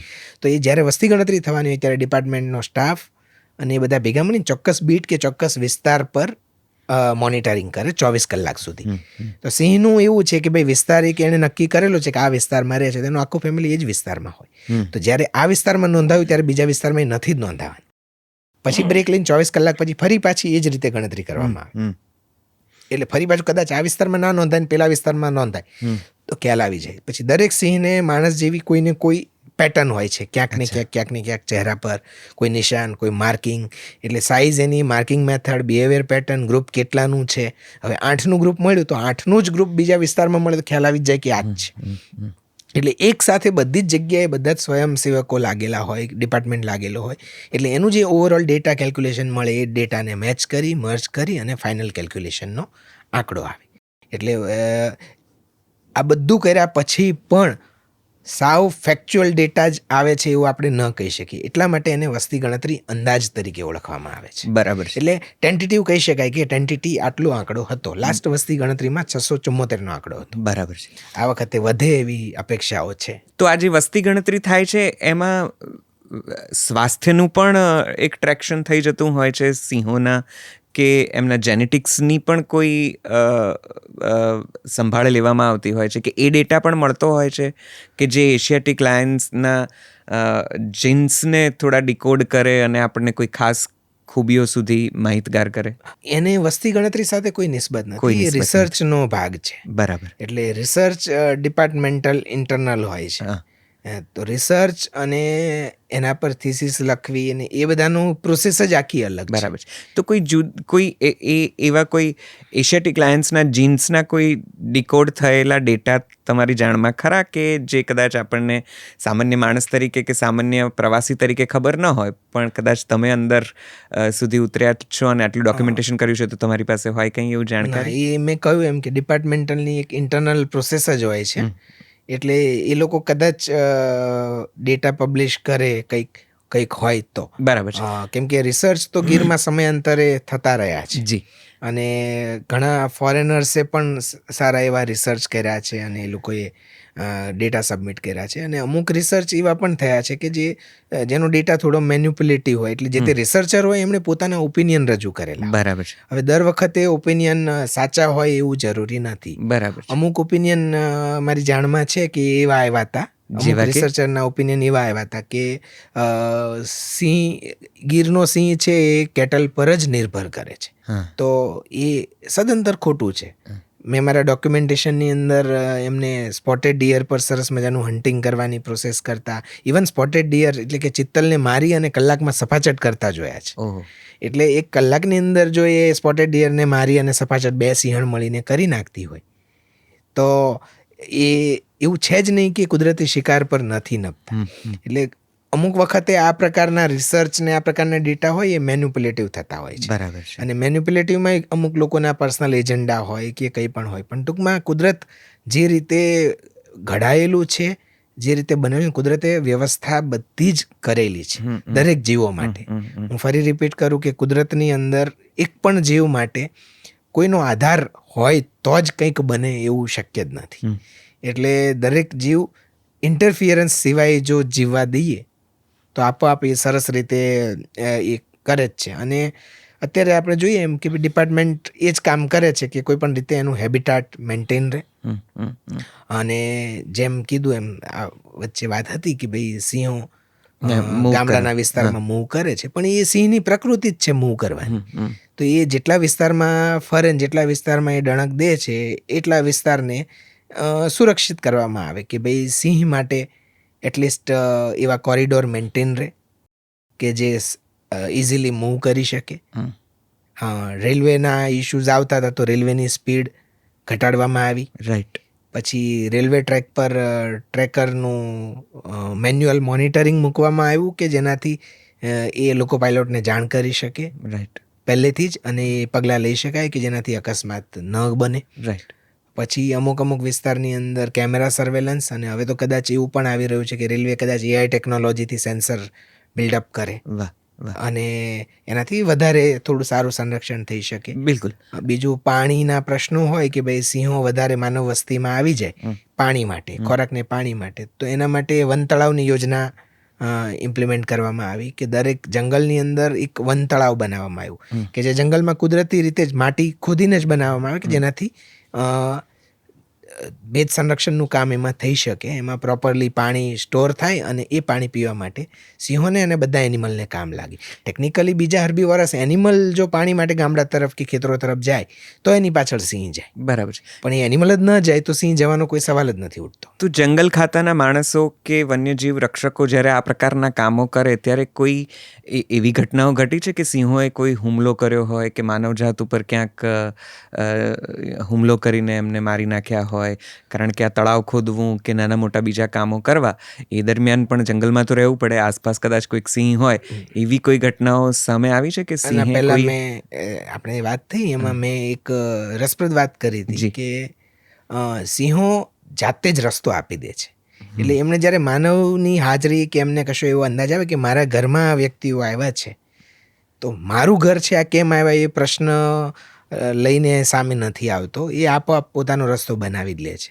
એટલે એ પોતાની જાતે જ ડિસ્ટન્સ બનાવી લે છે. કાં તો એ જ્યાં છે ત્યાં કામ ચાલે છે, કામથી કદાચ 10 મીટરના અંતરે હોય એ બેઠો હોય તો એ કામ ચાલુ રહે ને ત્યાં જ બેઠો. બિલકુલ. તો આ સિંહો જેમ મૂવ કરતાં કરતાં થોડો પોતાનો વિસ્તાર વધારે છે, એમ એમને રિલોકેટ કરવાની પણ ક્યારેક સમાચારો ખબરો આવતી હોય છે, અને કદાચ સરકાર થોડાક પ્રયત્નોમાં પણ છે કે એને મધ્યપ્રદેશના કોઈ જંગલમાં કે કોઈ બીજા નેશનલ રિઝર્વ્સમાં એમને મૂકવામાં આવે ને ત્યાં પણ સિંહોની વસ્તી વધે અને ત્યાં પણ એમનું હેબિટાટ ડેવલપ થાય, એ પ્રયત્નો થાય છે. ગીરના સિંહની એ પ્રકૃતિ છે કે ગીર છોડીને બીજે ક્યાંય સ્થાયી, સ્થિર કે સફળ થઈ શકે? કુદરતની કોઈ પણ પ્રકારની એ જે મેથડ છે એ એની અંદર ઇન્ટરફિયરન્સ કરતા ટેકનિકલી જ્યાં સુધી જેમ ચાલે છે એમ ચાલવા દેવું એ જ હિતાવહ છે. મધ્યપ્રદેશ જેવા સ્ટેટમાં મૂવ કરવા માટે એના કુદરતી એને જે જોઈએ છે, જેમ કે સિંહને સર્વપ્રથમ એટલીસ્ટ આટલું જંગલ જોઈએ. જો એટલું જંગલ નથી, એ રહેવા માટે જે ચોક્કસ વિસ્તારનું ઘર જોઈએ, જો એ ઘર નથી તો ટેકનિકલી એ શક્ય નથી. એટલે એ ટ્રાન્સલોકેશનની જે વાત હતી એ હવે ભૂતકાળ બની ગઈ છે. બરાબર છે. એ પ્રયત્ન માંડી વાળ્યો છે. એ પ્રયત્ન અત્યારે હાલ પૂરતો તો નથી દેખાઈ રહ્યો, કેમ કે અને એ પ્રયત્ન એટલો હિતાવહ પણ નથી, કેમ કે 2 રાજા એક જગ્યાએ ન હોઈ શકે, 2 બિગ કેટ એક જંગલમાં ન હોઈ શકે. બરાબર છે. ભૂતકાળમાં હતા એવું કહેવાય છે, એવા આધારને લઈને એ બધી અરજીઓ થાય છે. પણ ભૂતકાળમાં હતા એ સમયે આટલા મોટા શહેરો જ નહોતા. એ સમયે તો આખો પ્રદેશ જંગલ હતો. કરેક્ટ. એટલે એક જ જંગલ, આપણે એક જંગલ માનીએ છીએ, પણ કેટલાય જંગલને ભેગા થઈને એક જંગલ બનેલું હોય. બરાબર છે. જેનો ફર્સ્ટ એન્ડથી સેકન્ડ એન્ડ કે લાસ્ટ એન્ડ જે છે એના વચ્ચે ખાસું ડિસ્ટન્સ હોય. તો વાઘ પોતાની રીતે રહી શકે, સિંહ પોતાની રીતે રહી શકે. જ્યારે મધ્યપ્રદેશ એ વાઘોનું ઘર છે. હવે અહીંયા સિંહ અને દીપડો બંને છે તોય કોન્ફ્લિક્ટ થતા હોય છે બંને વચ્ચે, પણ બંને સાથે એટલા માટે સરળતાથી રહે છે કે દીપડો મોટાભાગે ડોમેસ્ટિક એરિયામાં જતો રહે છે અથવા તો એ ઝાડ પર ચડી જાય છે. અને ઘણી વખત તો એવું થાય છે કે મહેનત દીપડો કરે છે ને સિંહ ખાય છે. કેમ કે દીપડો શિકાર જલ્દીથી કરી લે કદાચ, સિંહ તો જમીન પર જ રહે છે અને પ્રાઇડમાં છે એટલે ઇઝીલી લોકેટ થઈ જાય. ડિયરને ઇઝીલી દેખાઈ જાય, પણ દીપડો ચતુરાઈથી મારી નાખે અને સિંહ આવી ગયો તો દીપડો ખોરાક છોડીને ઝાડ પર ચડી જાય છે. એટલે એના પર તો સિંહ ક્લેમ કરી લેવાનો છે. હવે વાઘ હોય ત્યાં પાછો સિંહ આવે ને દીપડો આવે એટલે હવે 3 કેટ્સ થઈ ગયા. ઇવન હવે તો ચિત્તા. તો એ મલ્ટિપલ કેટ્સ જ્યારે થાય તો ઇન્ટરનલ ક્લેશિસ એટલા બધા વધી જાય just because of our interference. તો કુદરતી રીતે જો એનું ઘર બનાવે છે, કુદરતી રીતે એ જાતે જ મધ્યપ્રદેશ જાય છે તો વાત અલગ છે. બરાબર છે. પણ એ ટેકનિકલી પોસિબલ નથી, કેમ કે વચ્ચે કોઈ કોરિડોર જ નથી. બરાબર છે. બરાબર છે. રાઈટ. તો ટ્રાન્સલોકેશન પ્રોસેસ એની કરવી ત્યાં, અને ત્યાં જે એન્વાયરમેન્ટ એનું છે જ નહીં એ એન્વાયરમેન્ટ એને આપવું. ત્યાં સાલના જંગલો છે. હવે સાલના જંગલો, મેં કીધું એમ કે સિંહને ગીચ જંગલો પરવડતા નથી. બરાબર. આફ્રિકાની અંદર ઘણા બધા સિંહ મૂવ થાય છે because of grassland ecology, desert ecology અને કોસ્ટલ એરિયા. એક ખુલ્લો વિસ્તાર છે, ગીચ જંગલોનો નથી. કોતરાળ પ્રદેશ છે ત્યાં. તો અહીંયા ગીરની અંદર એ બધી જ વસ્તુ એમને મળી રહે છે. સાગનું જંગલ છે, સાગનું આછું પાંખરું પણ જંગલ છે જે ટ્રીમ થયેલું છે પ્રોપર. રાઈટ. પછી એમને જેવા જોઈએ એવા કરમદીના ઢુવાઓ છે. ટીમરૂનું જંગલ છે, ટીમરૂ ખાસા બધા છે આપણે ત્યાં. તો એ બધો વિસ્તાર આછો પાંખરો છે કે જેમાં એ ઇઝીલી મૂવ થઈ શકે. બરાબર છે. પછી આ બધા જ વેજીટેશન છે, બધા વેજીટેશન પર નભવાવાળા ડિયર્સ છે અહીંયા. સાંભર, તો સાબરની પ્રજાતિ ઘણી બધી છે. ચિત્તલની પ્રજાતિ ઘણી બધી છે. ચોશિંગા કરીને એક નાનું હરણ આવે છે, એની પ્રજાતિ પણ આપણે ત્યાં છે. અને અમુક બૃહદગીરના વિસ્તારમાં બ્લેકબક પણ છે, કાયરની પણ એટલી વસ્તી છે. એના સિવાય બીજા ઘણા બધા હર્બીવોરસ છે. તો એ બધા જ હર્બીવોરસ સિંહનું ફૂડ છે. તો એના શેરિંગમાં સામે બીજી કોઈ બિગ કેટમાં લેપર્ડ સિવાય કશું નથી. તો એ ફૂડ સોર્સ રેલેવન્ટ છે, વોટર બોડીઝ છે. હવે એ બધી વસ્તુ ત્યાં આ ગીરના પ્રમાણમાં, જેવી સિંહના પ્રમાણમાં જોઈએ એ પ્રમાણમાં નથી. વોટર બોડીઝ કદાચ મળી જાય, મેમલ્સ બધા મળી જાય હર્બીવોરસ, પણ એ પ્રકારના મોટા ઘાસિયા મેદાનો ઓછા, એ પ્રકારની કોતરો ઓછી, કેમ કે ત્યાં ઘાટું જંગલ છે, સાલનું જંગલ છે. એટલે સાલ અને સાગનું, ઊંચા સાગ ને સાલનું જે જંગલ છે એ પ્રમાણમાં ખૂબ ડેન્સ હોય. જ્યારે સિંહ પોતાનો એટલે કે ગીર વિસ્તાર છોડીને પણ બૃહદગીર વિસ્તારમાં આવ્યા એનું કારણ જ એ છે કે ભાઈ એમને જગ્યા જોઈએ વધારે, ખુલ્લાપણું મળે એમ. ખુલ્લાપણું મળે એમને, ખુલ્લા મેદાનોમાં એ ટ્રેપ કરીને શિકાર કરી શકે ને આ બધી પ્રોસેસ કરી શકે. તમે આફ્રિકન લાયન્સની વાત કરી. જી. એ પણ એક બહુ જ જાજરમાન જાનવર છે અને જી. લોકો એને જોવા નિહાળવા માટે છેક આફ્રિકા સુધી લાંબા થતા હોય છે અને ત્યાંની સફારીનો આનંદ લેતા હોય છે. આફ્રિકન લાયન્સથી એશિયાટિક લાયન્સ કઈ રીતે જુદા પડે છે? તમને કોઈ અનુભવ ખરો તમારા કોઈ અભ્યાસમાં ખરું? દેખાવ, સાઇઝ હમ. અને એની સૌથી મુખ્ય ઓળખ કેશવાળી. પેટના નીચેનો ચરબીનો થર. અચ્છા. એશિયાટિક લાયનમાં પેટના નીચે લટકતી ચરબીનો આટલો થર હોય છે, જે આફ્રિકન લાયનમાં નથી હોતો. ઓકે. એટલે એ આફ્રિકન લાયનથી ઇઝીલીમાં નાનામાં નાનો બાળક પણ એને ઓળખી શકે કે આફ્રિકન છે, આ એશિયાટિક છે. અને પેલી કેશવાળી પણ. કેશવાળીમાં ભાલની ઉપરનો જે વિસ્તાર હોય છે, હવે એ આફ્રિકન લાયનની અંદર એ બધામાં વાળ હોય છે, જ્યારે એશિયાટિક લાયનમાં વાળ નથી હોતા અથવા ઓછા હોય છે. રાઈટ. કેશવાળીમાં પણ થોડો ઘણો ફરક હોય અને ઓવરઓલ સાઇઝમાં ફરક હોય. રાઈટ. સિંહ જનરલી ગોલ્ડન કેશવાળી વાળો સ્ટાર્ટિંગમાં, ધીરે ધીરે ધીરે ધીરે જેમ 3.5-4 વર્ષ પછીનો જે સમય હોય તો કેશવાળી થોડી આગળની ગોલ્ડન, પાછળની બ્લેકિશ થતી જાય. અને જેમ જેમ બ્લેકિશ થાય, જેમ જેમ એની ઉંમર વધતી જાય એમ કેશવાળી પ્રમાણમાં એની વધારે ભરાવદાર થતી જાય એમ. એટલે એ ઉંમર પ્રમાણે અને વિસ્તાર પ્રમાણે વધે. ઇવન આપણે ત્યાં ઈસ્ટમાં જોઈએ તો સિંહની પ્રકૃતિ અને દેખાવ થોડો અલગ હોય. એ જ તમે સેન્ચુરી વિસ્તારમાં જુઓ તો એ થોડો અલગ હોય. એટલે એની રહેણીકરણી અને વિસ્તાર, કેટલો ખુલ્લો વિસ્તાર મળે છે, કેટલું મુક્તપણે જીવે છે, એ બધા પર નિર્ભર કરે છે. બિહેવિયરલ પેટર્નમાં કંઈ એ લાયન્સ અને આપણા લાયન્સમાં કંઈ ફેરફાર પ્રદેશ પ્રમાણે વર્તનમાં તો ઘણો બધો ચેન્જીસ આવે. અને પણ અમુક રિસર્ચ એવું કહે છે કે એક સમયે આફ્રિકન લાયન અને એશિયાટિક લાયન બંને એક જ હતા. અચ્છા. અને એમાંથી એશિયાટિક લાયન છૂટો પડ્યો. આફ્રિકન લાયન ને એશિયાટિક લાયન છૂટા પડ્યા અને એશિયાટિક લાયને ભારત તરફ પ્રયાણ કર્યું. અચ્છા. તો એ જેમ જેમ ભારત તરફ આવતા ગયા, જેમ જેમ પછી નીચેના, એક સમયે તો ભારતમાં લગભગ ઘણી જગ્યાએ દેખાતા એવું ઇતિહાસ કહે છે. ધીમે ધીમે ધીમે એ ગીરના જંગલમાં શ્રિંક થતા ગયા. રાઈટ. અને હવે ગીરના જંગલથી શ્રિંક થઈને હવે પાછું જેવું વિસર્જન એવું સર્જન. તો ધીરે ધીરે ગીરના જંગલમાં શ્રિંક થયા, સંખ્યા નાની થઈ, હવે સંખ્યા વધતી ગઈ અને એ પોતાનો વિસ્તાર વધારતા ગયા. ઇતિહાસ ચોટીલાના ડુંગર સુધી સિંહનો રેકોર્ડ હતો એવું કહે છે. બરાબર. હવે ફરી પાછા એ થાનગઢ વિસ્તાર સુધી સિંહ અત્યારે દેખા દે છે. તો એ સમયે તો આટલો બધો કદાચ એમનો વિસ્તાર મોટો હશે, ત્યારે તો ખાસું જંગલ ને ખાસું કુદરતી વાતાવરણ વધારે હતું. આપણી સંસ્કૃતિનું નામ જ, આપણી જે સંસ્કૃતિ છે અરણ્ય સંસ્કૃતિ, એટલે આપણે સૌ આરણ્યક છીએ. બરાબર છે. તો આપણી જે વાતો, ઇતિહાસને તમે ક્યાંય પણ પકડો કે કોઈ ઘટનાની વાત કે કોઈ ઉલ્લેખ કરો તો ઘણા બધા ઐતિહાસિક ઘટનાઓમાં એવું લખેલું છે કે અહીંયા નજીકના જંગલમાં સિંહ રહેતો હતો.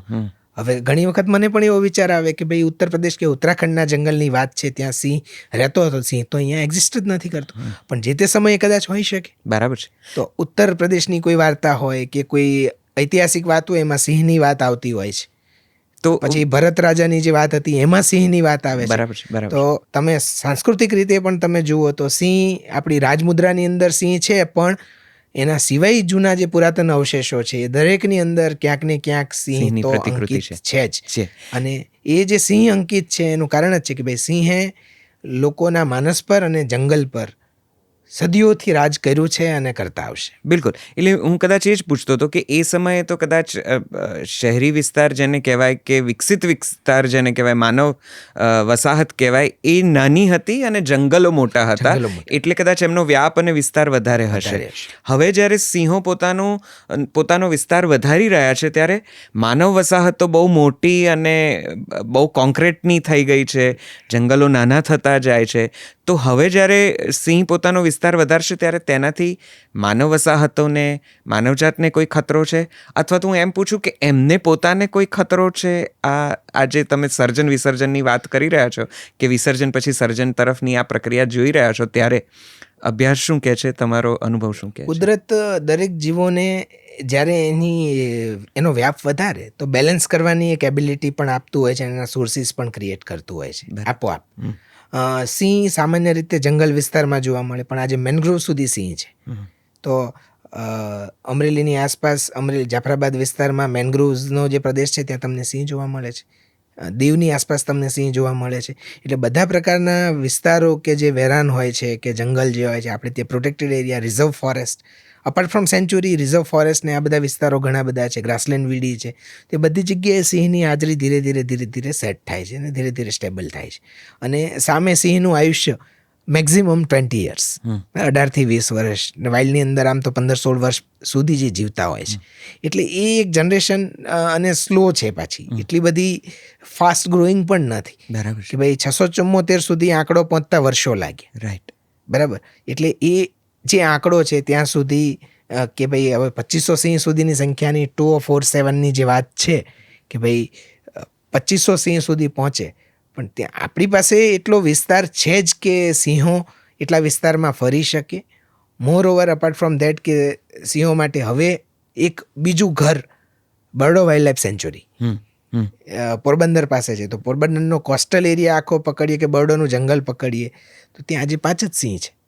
આવનારા સમયમાં કદાચ એ સંખ્યા ખાસી એવી વધે તો પણ એક એમને ઘર મેન્ટેન રહે એ પ્રકારના વૈકલ્પિક વ્યવસ્થાઓ છે. ત્યાં અત્યારે ચિતલ બ્રીડિંગનો પ્રોજેક્ટ ચાલે છે. એટલે વન વિભાગ જનરલી આવા બધા પ્રોજેક્ટ એટલે ઇમ્પ્લિમેન્ટ કરતું હોય છે કે સિંહોને એવું વાતાવરણ મળે, ફૂડ મળે, સોર્સ મળે. હવે ત્યાં ફૂડ એટલે કે ચિત્તલની સંખ્યા જો વધશે, હરણની સંખ્યા વધશે તો એને ખાવા પૂરતું ફૂડ મળશે. આપણે ત્યાં કદાચ મારી જાણ ઓછી હોય, મારી માહિતી ઓછી હોય તો મને કરેક્ટ કરજો, પણ જ્યાં સુધી મને ખબર છે ત્યાં સુધી આ એક જ વિસ્તાર કે જંગલ કે વસાહત એવી છે જ્યાં માણસ અને વન્ય પ્રાણીઓ સાથે હળી મળીને રહે છે. ગીર અને જેને સામાન્ય ભાષામાં ગૈર કહેવાય છે અને એના નેસડા, જેમાં રહેતા માલધારીઓ કે બીજા વર્ગના લોકો, કમ્યુનિટીના લોકો ખૂબ સાયુજ્ય સાથે, સામંજસ્ય સાથે એ સિંહ સાથે વસવાટ કરે છે. કદાચ વિશ્વમાં આવું બહુ જ ઓછું જોવા મળે છે જ્યાં જંગલમાં માણસ રહેતો હોય અને જંગલી પ્રાણીઓ સાથે આમ એકદમ નિસ્બત સાથે કોએક્ઝિસ્ટ કરતા હોય. આ બધું આમ તો સિંહને આભારી છે. કે મેં કહ્યું એમ કે સિંહ પોતે લાગણી સમજે છે, વાંચે છે. સિંહ માણસને સમજી શકે છે અને સિંહ જાણે છે કે ભાઈ માણસ મારો દુશ્મન નથી. એટલે ક્યારેય એને દુશ્મનની નજરે જોયો જ નથી એમ. એટલે આપણે કોણ કે ભાઈ સિંહને સાચવીએ એમ. સિંહ ખરેખર તો આપણને સાચવે છે. એટલે સિંહ એ લોકોને સાચવે છે. સિંહ એ લોકોને ઘણા ખેડૂતો હવે આજકાલ એવું છે કે ખેતરમાં એ લોકોને ખુલ્લા મેદાનો પસંદ છે તો ખેતરમાં સિંહ બેઠો હોય છે. તો ત્યાંના ખેડૂતો, મને આનંદ થાય કે ત્યાંના ખેડૂતો એવું માને છે કે ભાઈ સારું છે, હાવજ આવ્યો છે ને, હવે થોડા દિવસ વાડીને રખોપા કરવાના બંધ, રજા ઉપર જઈએ, આરામ કરીએ, મસ્ત એ લોકો ટૂરિંગ કરી આવે કે ફેમિલીના પ્રસંગ પતાવી દે. કેમ કે જ્યાં સુધી હાવજ એના ખેતરમાં છે ત્યાં સુધી કોઈ ભૂંડ કે કોઈ પણ એવા એનિમલની તાકાત નથી કે વાડીમાં આવીને નુકસાન કરે. વાહ વાહ. અને આ સાયુજ્ય એટલું બધું વિસ્તરેલું છે કે માલધારીઓને સાવજ તો પોતાના પરિવારનો એક જન જેવો લાગે છે. નેસના રહેવાસીઓને તો સાવજ પોતાનો લાગે, એટલો બધો પોતીકો આ એમને પોતાનું આ પ્રાણી લાગે છે. આપણા સાહિત્યની અંદર પણ સિંહનો ઉલ્લેખ એ જ રીતે કરેલો છે. ઝવેરચંદ મેઘાણીએ જે જોયું, અનુભવ્યું, ઘણા બધા ચારણોએ જે જોયું, અનુભવ્યું, એક પર્ટિક્યુલર કમ્યુનિટી કરતાં પણ ઘણા બધા લોકો કે જે એની જંગલની આસપાસ રહેતા હોય કે જંગલની અંદર ઘણા અમુક મંદિરો એવા છે કે જંગલ, જેમ કે હનુમાનજીનું મંદિર છે, હનુમાન ગાળા, કનકાઈ મંદિર છે, તેની આસપાસ સાવજ એમ જ દેખાય છે. ગિરનારની આસપાસ તમને દેખાય છે. તો એ સહજતા જે છે ને એ સિંહે સ્વીકારી અને લોકોને એ સહજતા આપી છે. આપણે કહીએ કે ભાઈ સિંહ કશું કરતો નથી એટલે એ એવું નથી કે કરી નથી શકતો, એની ક્ષમતા નથી એવું નથી, પણ એણે પોતે મર્યાદા બાંધેલી છે અને કદાચ એ જ મર્યાદા એણે એના બચ્ચા જ્યારે જન્મે ત્યારથી એને સમજાવી હશે. અને એટલે જ ક્યારેય એવું નથી બન્યું કે ગઈ જનરેશન કરતાં આ જનરેશન બદલી ગઈ હોય. જ્યારે માણસોમાં એવું ચોક્કસ બન્યું છે કે ગઈ જનરેશને જે નાતો, માલધારીઓની અમુક પેઢીઓએ જે નાતો સિંહ સાથે રાખ્યો હતો, જે વાત હતી એ કદાચ નવી પેઢીમાં ન જોવા મળે.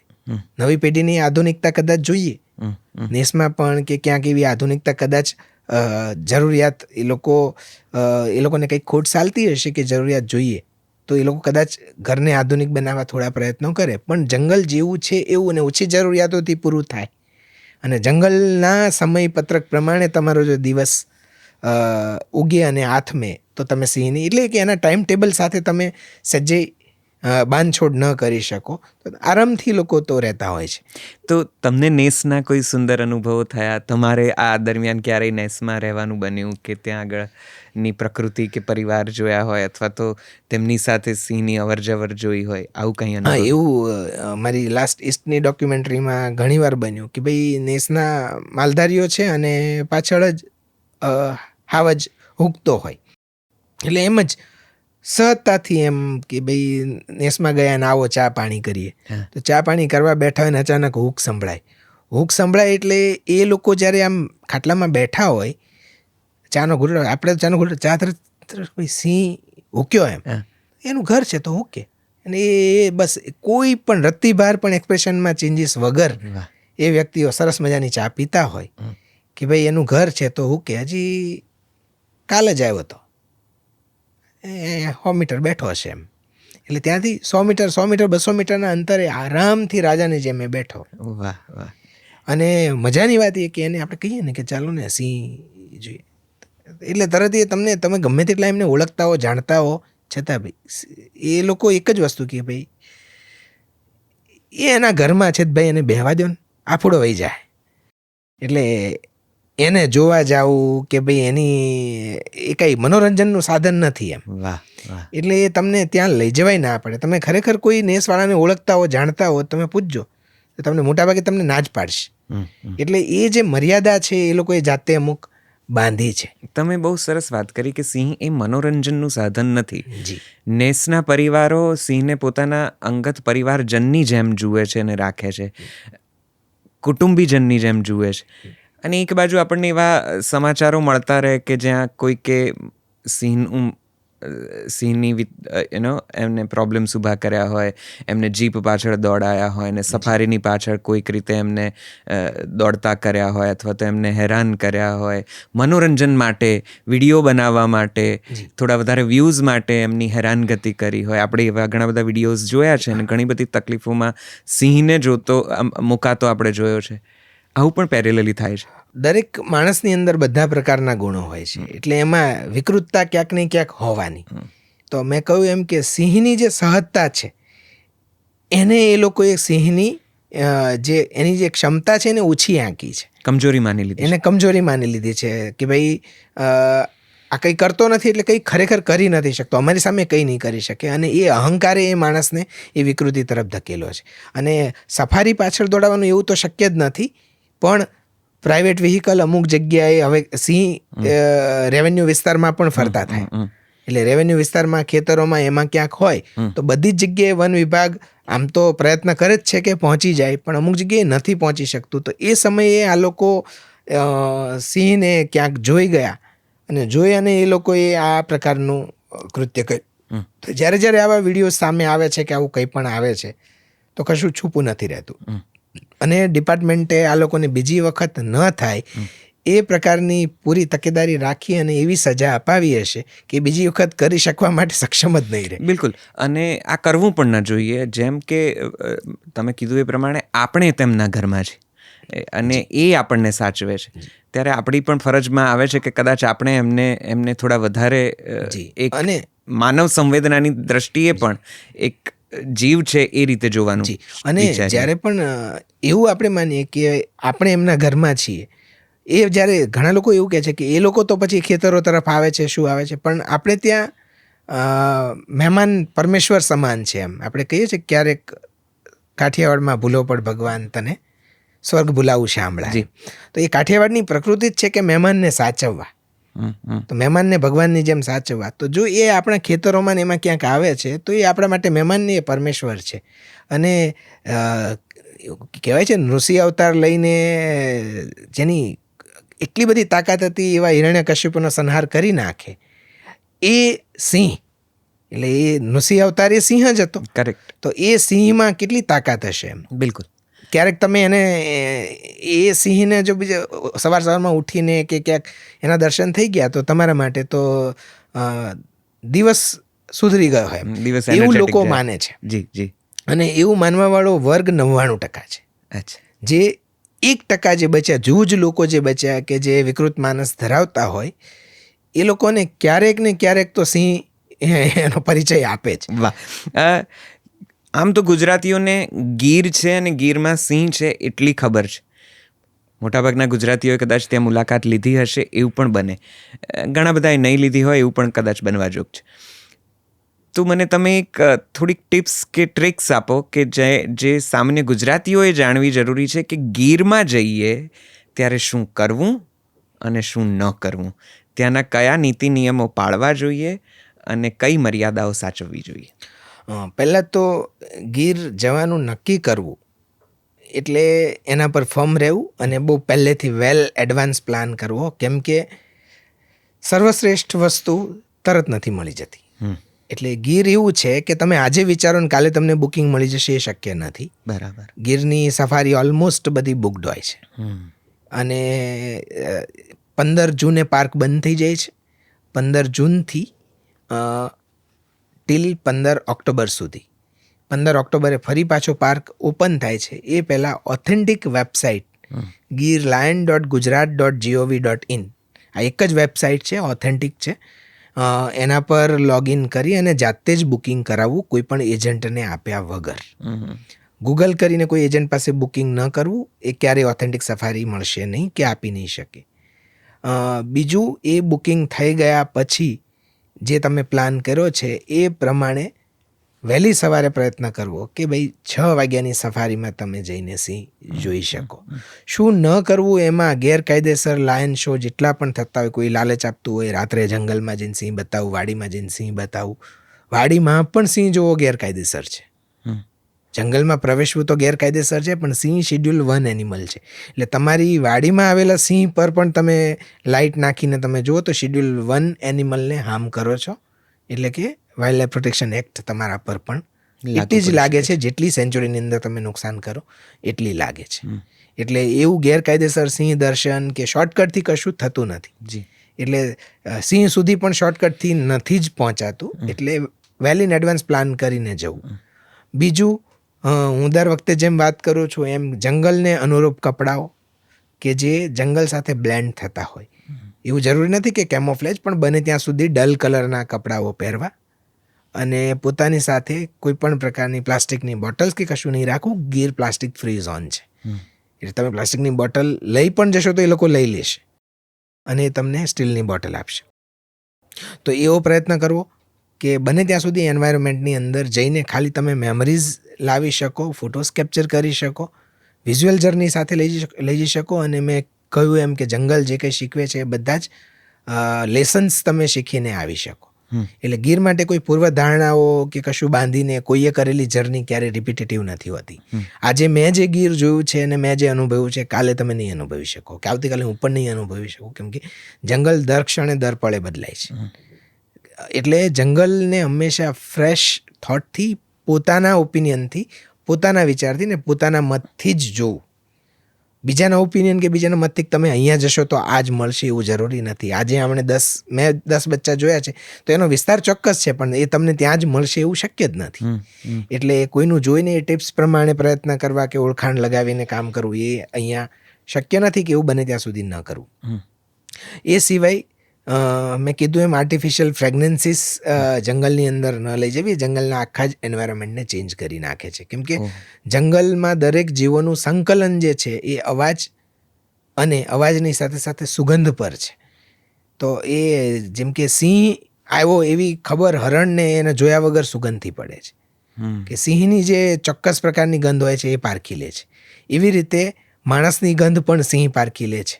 તો દીપડાની ગંધ પણ પારખી લે છે. તો દીપડા માટે હરણ અલગ પ્રકારનો કોલ આપે છે જે થોડો તીવ્ર હોય છે. સિંહ માટે અલગ પ્રકારનો કોલ આપે છે, એ થોડો લાઇટ હોય છે, પણ એ બીજા હરણને ખબર પડી જાય કે ભાઈ આ સિંહ કે સિંહણ માટેનો કોલ છે, દીપડા માટેનો કોલ છે. એટલે એ વાંદરાઓને પણ ખબર પડી જાય. તો એનું એ સાઉન્ડ મેન્ટેન રહે એના માટે અવાજ કર્યા વગર જંગલને જોવાની સાથે સાંભળવું. જંગલ સાંભળવાની જે મજા છે એ જોવા કરતાં 10 ગણી છે. કેમ કે જંગલ જે છે એ હર પળ હર ક્ષણ ધબકે છે. બરાબર. એટલે જેમ માણસની હાર્ટબીટને સાંભળીએ એમ જો જંગલને સાંભળીએ તો જંગલને છેક અંદર સુધી ઉતારી શકીએ. અને ટ્રસ્ટ માય વર્ડ્સ કે ગીરને તો તમે સાંભળશો તો ગીર આખી તમારી અંદર ઉતરશે. અને સાંજે જ્યારે તમે બહાર નીકળશો તો તમે ગીરમાંથી બહાર નથી નીકળતા, ગીર તમારી સાથે સાથે તમારી અંદર બહાર નીકળે છે. વાહ એટલે ગીર તમે સાથે ને સાથે લઈને ફરો છો. વાહ. મોટે ભાગે ગુજરાતીઓ જે ગીરના દર્શન કરવા જાય છે કે સિંહના દર્શન કરવા જાય છે, એ શું ભૂલો કરે છે? એ ત્યાં જઈને શું એવું કરે છે જે એમણે ન કરવું જોઈએ? સૌથી પહેલી ભૂલ એ કરે છે કે સિંહને જ સર્વસ્વ માની લે છે, એટલે ગીર જોવાનું ને સાંભળવાનું ચૂકી જાય છે. જંગલમાં એન્ટર થતાં જ હવે મને સિંહ ક્યારે દેખાશે, ક્યાં દેખાશે, અથવા તો 2 કલાક થઈ ગયા હજી સિંહ નથી દેખાતો. જો સિંહ નથી દેખાતો તો અમે તો કંઈ જોયું જ નહીં, અમારે ધક્કો માથે પડ્યો. તો એ ધક્કો માથે પડ્યો વાળા લોકોએ ખરેખર તો ગીર જોયું જ નથી. જે લોકોએ ગીર ખરા અર્થમાં જોવું ને જાણવું છે, એ ગીરમાં પ્રવેશતા જ ગીરમાં 2 નાકા છે, સાસણ નાકા અને ભંભાફોડ નાકા. તો ભંભાફોડ નાકાથી તમે એન્ટર થાવ કે સાસણ નાકાથી તમે એન્ટર થાવ, રૂટ પ્રમાણે એમાં એન્ટ્રી હોય છે. જ્યાંથી પણ એન્ટર થાવ દરેક જગ્યાએ શરૂઆતમાં જ સરસ મજાનું ઘુવડ મળે. ઘુવડ પછી જેમ આગળ વધો એમ નાઇટ જાર મળે. તો આ બધી ગીરની બહુ અદ્ભુત પ્રજાતિઓ છે જે તમને ફરી ક્યારેય નહીં જોવા મળે. બરાબર છે. કારણ કે દર વખતે તમે ગીરને જોઈ શકો એવું શક્ય નથી બનતું. બરાબર. એટલે એ છે હરણની બિહેવિયર પેટર્ન. એક વસ્તુને જો તમે 2 મિનિટ ફાળવીને જોતા રહેશો તો તમારા 3 કલાક સફારીના ક્યાં પૂરા થઈ જશે એ તમને નહીં ખબર પડે. અને સિંહના દર્શન તો થશે ને થશે જ. પણ ખાલી સિંહ જોવા માટે આવ્યા છો અને ખાલી સિંહ સુધી પહોંચવાની ઝડપ અને એ ઉત્સાહ જો હશે તો એ ક્ષણમાં ઓસરી જશે. કેમ કે સિંહ પહેલાં એનું આખું તમે સરાઉન્ડિંગ, જેમ કોઈ પણ નવલકથા વાંચતી વખતે તમે સીધા એના સસ્પેન્સ પ્લોટ પર પહોંચો છો તો એ સસ્પેન્સ પ્લોટ ક્રિએટ કેમ ન થયો એ ઘટના કે પાત્રો સાથે તમે સંકલન નહીં કેળવી શકો અને એ પાત્રોની આંગળી પકડીને તમે નહીં ચાલી શકો. એટલે હંમેશા એની પૂર્વ ભૂમિકા વાંચવી, પૂર્વ ભૂમિકા સમજવી, એમાં ઊંડા ઉતરવું, તો નવલકથાના પાત્રો તમારી સાથે જોડાશે. એમ જ ગીર એક નવલકથા છે કે એને વાંચતી વખતે તમારે એના દરેક પાત્રો સાથે, એના વૃક્ષો સાથે, પ્રજાતિ સાથે, કઈ સિઝનમાં ગયા છો એના પર છે. ઉનાળામાં ગયા તો કરમદા સાથે તમારે જોડાવવું, કરમદાનો સ્વાદ કેવો હોય, કરમદા પર કયા પક્ષીઓ હોય, શું કામ હોય, કેમ ગીરનું જંગલ ઉનાળામાં લીલું છે. ઉનાળામાં તમે જુઓ તો ગીરનું જંગલ આમ સૂકું ડ્રાય ડેસિડસ છે, પણ તમને લીલાશ પડતું અમુક વિસ્તાર તમને એકદમ લીલોછમ દેખાય. તો એ ફાઇકસ ફેમિલીના આધારે છે. ફાઇકસ ફેમિલીના જેટલા પણ વૃક્ષો છે એ બધા ઉનાળામાં ખીલે. એના માટે ઉનાળો એ નવસર્જનની ઋતુ છે. ટીમરું બધા એના વૃક્ષના બધા પાન નવા આવે, જાંબુડાના પાન નવા આવે, ફાલ નવો આવે એટલે ગ્રીન હોય. ટીમરું છે, કરમદા છે, બધા કરમદા અત્યારે ખીલેલા હોય સરસ મજાના. કરમદાના એ જેના આપણે જેના સૌંદર્યથી અભિભૂત થઈ જઈએ એવો કેસુડો. તો એ કેસુડાના જેવા ફૂલ ખરી જાય, 15-20 દિવસની સિઝન હોય, ફૂલ ખર્યા પછી તરત જ કેસુડો જે છે એ કેસુડામાંથી ખાખરો થઈ જાય. એ ખાખરો થાય ત્યારે એના બધા જ પાન લીલા થઈ જાય. એટલે અત્યારે કેસુડા તમને એવું લાગે કે ચોમાસાનું કોઈ વૃક્ષ છે. તો આ જે બધા વૃક્ષો અને એના રંગની રંગત છે એ ખરી ગીર છે. તો એ બધું જોવું, જાણવું, સમજવું, એમાં ઊંડા ઉતરવું, અને એ ઉતર્યા પછી જ્યારે તમે ગીરને જોઈને પછી તમે સિંહ જુઓ છો, એટલે લીલોતરી જુઓ, સૂકું જંગલ જુઓ, હરણ જુઓ, આ બધાને સાંભળો અને પછી તમે કેસરી જુઓ એટલે કે સિંહ જુઓ, તો આખું ગીર તમે મનમાં ઉતારીને આવો છો. પછી ગીરને જોવાની તાલાવેલી અને તમન્ના એ એટલી વધે છે તમારી અંદર કે ફરી વખત ગીર ક્યારે આવું ને એનો પ્લાન તમે ત્યારે ને ત્યારે બનાવો છો. પણ જો ખાલી તમે સિંહ જોઈને જાઓ છો તો તમારા માટે એક ચેકલિસ્ટ છે કે સિંહ જોઈ લીધો, ગીર ડન.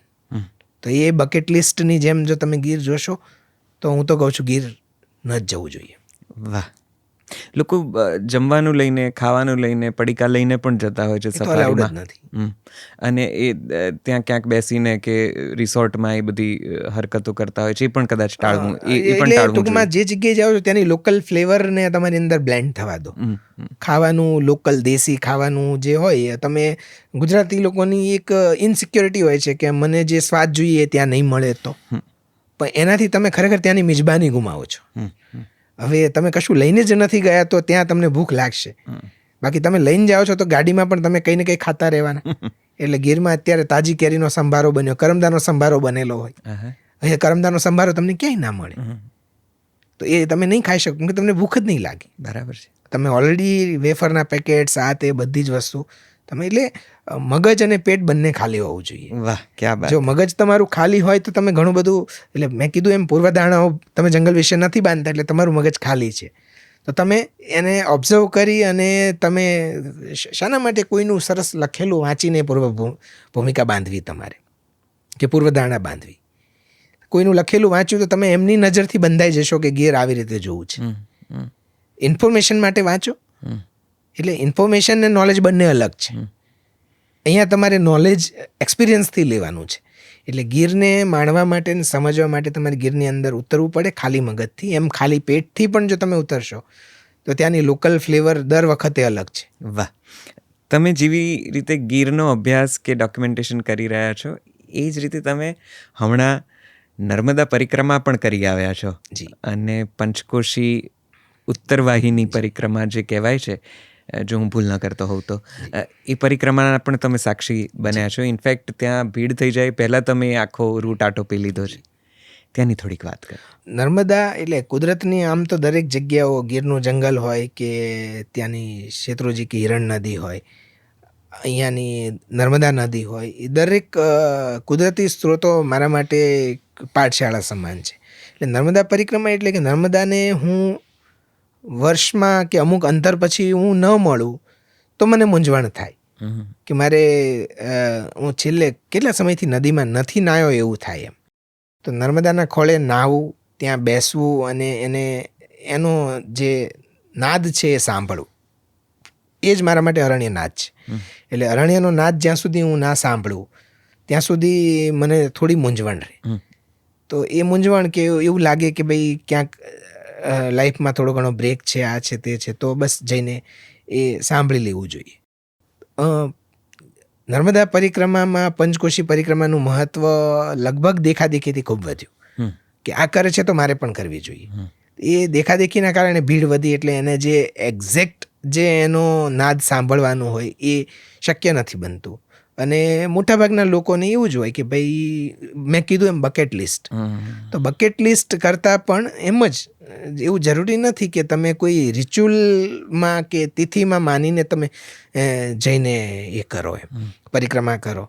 એના સિવાયના સમયમાં તમે કરી શકો છો.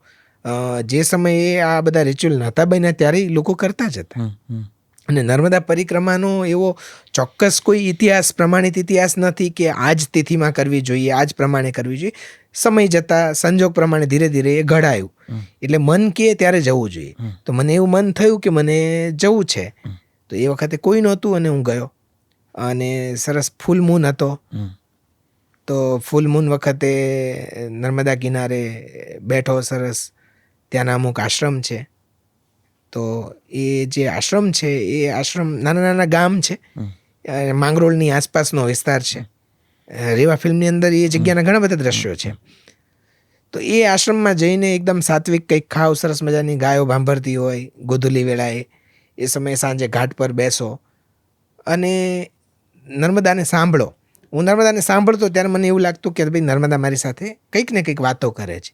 ક્ષેમ કુશળતાની કોઈ વાત હોય કે આગળ ધપતા રહેવાની કોઈ વાત હોય, કિલ્લોલ કરવાની કોઈ વાત હોય. એટલે એ જે હકારાત્મકતા છે એ નર્મદા મારામાં ભરે છે.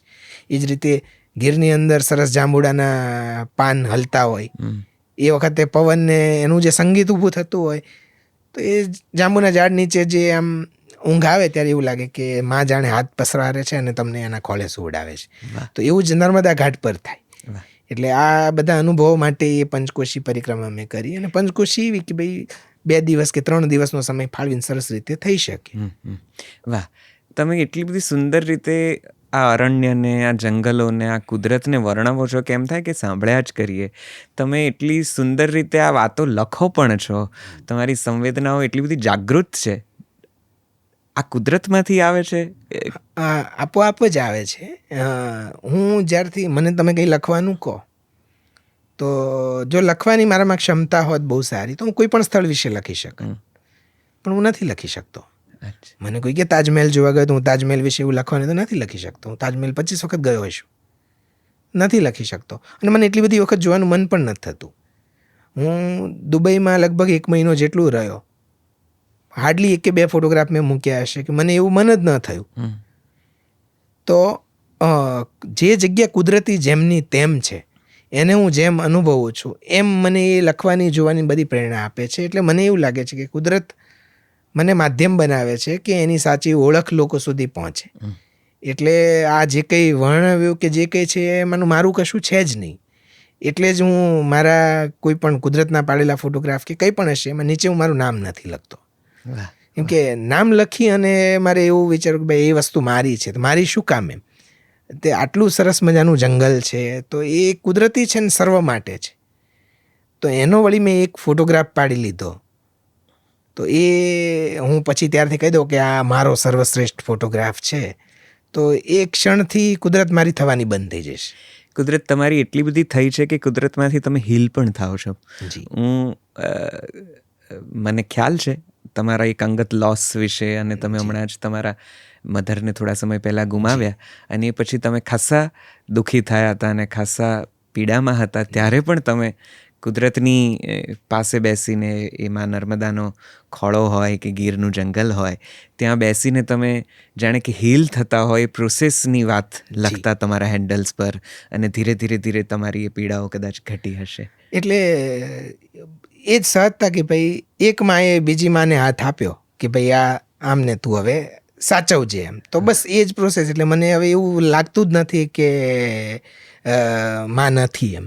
વાહ. એટલે બા ગયા અને કુદરતે વધારે સારી રીતે હાથ પકડ્યો. વધારે મેં કીધું એમ કે ભાઈ ગીર પર કામ કરવાનો મને ક્યારેય મોકો નથી મળ્યો હવે, અને સારી રીતે મળ્યો કે હું સતત 1.5 મહિના સુધી રોજ સવારે 6 વાગે ઉઠીને જંગલ જાઉં, સાંજના 7 વાગ્યા સુધી જંગલની અંદર જ હોઉં. તો જંગલના દરેક પ્રાણીઓને સતત આ રીતે જોવાની, એ કર્યા પછી પણ કોઈ પણ કામ તમે સતત રોજ એકનું એક કરો તો તમને કંટાળો આવે, સ્વાભાવિક. પણ ગીરમાં એવું ના બન્યું. મને સજ્જય કંટાળો ના આવ્યો, મને સજ્જય થાક ન લાગ્યો, કંઈ જ નહીં. અને દરેક, મેં કહ્યું એમ, દરેક વૃક્ષની દરેક પ્રજાતિ, જીવજંતુની દરેક પ્રજાતિ, અને મને એવી દરેક ઘટનાઓ મળી જે મેં કલ્પી હતી, કે મેં વિચારી હતી કે ઓકે આવું હોય તો કેવું સારું, આ જગ્યાએ સિંહ મળે તો કેવું સારું. તો જે જગ્યાએ મેં ઊભા રહીને કલ્પ્યું હોય કે આ જગ્યાએથી સિંહ આવતો હોય, સરસ મજાના સૂર્યના કિરણો પડતા હોય, અને સિંહ આવતા આવતા જોરથી હૂંકતો હોય, તો એવું વિચાર્યું, અને એના થોડા દિવસ પછી મને એ જ જગ્યાએ એ જ મળ્યું. વાહ. અને એ હું કેપ્ચર કરી શકું. કુદરત તમારું સાંભળે છે. હા, એટલે એ બધી જ વસ્તુ કે જાણે એમ વારસો આપીને ગઈ છે કે ભાઈ આ જ છે જે છે તેમ. એટલે હું એને જ કુદરતના આશીર્વાદ માનું છું. એટલે કુદરત દરેક લોકોની વાત સાંભળે છે જો તમે પૂર્ણ શ્રદ્ધાથી કુદરતમાં વિશ્વાસ કરો. વાહ. કૌશિક, કદાચ આ સવાલ સાથે હું આ સંવાદને હાલ પૂરતો વિરામ આપું, કારણ કે મને આ સંવાદ આમ પૂરો કરવાની ઈચ્છા નથી થતી, પણ તમારી પાસે એટલી બધી વાતો છે કે એમ થાય કે હવે એ વાતો જરાક ત્રીજા એપિસોડમાં કરીશું. આપણા શરૂઆતના પહેલા એપિસોડ્સમાં પોડકાસ્ટ અમે શરૂઆત કર્યો ત્યારે પણ આપ અમારા મહેમાન હતા, અને ત્યારે તમે ટાઈગર રિઝર્વ્સની ખૂબ બધી વાતો કરી હતી, અને વાઘની જે તમારો અભ્યાસ છે, તમારી જે આખી ફોટો ડોક્યુમેન્ટેશન છે, એમાંથી સ્ટોરીઝ અમને કીધી હતી, અને શું કરવું શું ન કરવું એના વિશે પણ તમે બહુ રસપ્રદ વાતો કરી હતી. આજે સિંહની વાતો તમે લઈને આવ્યા છો, ત્યારે આ સવાલ સાથે કદાચ આ સંવાદને વિરામ આપવો છે. સિંહ પાસેથી માણસોએ શું શીખવું જોઈએ? સિંહનો કયો ગુણ એવો છે જે માણસોએ તાત્કાલિક અપનાવી લેવાની જરૂર છે? સિંહના બધા જ ગુણ માણસે તાત્કાલિક અપનાવવા જોઈએ, અને જો અપનાવી લે તો માણસના દરેક પ્રશ્નો સોલ્વ થઈ જાય. કૃષ્ણ ભગવાને ગીતામાં કહ્યું છે, પ્રાણીઓમાં હું સિંહ છું.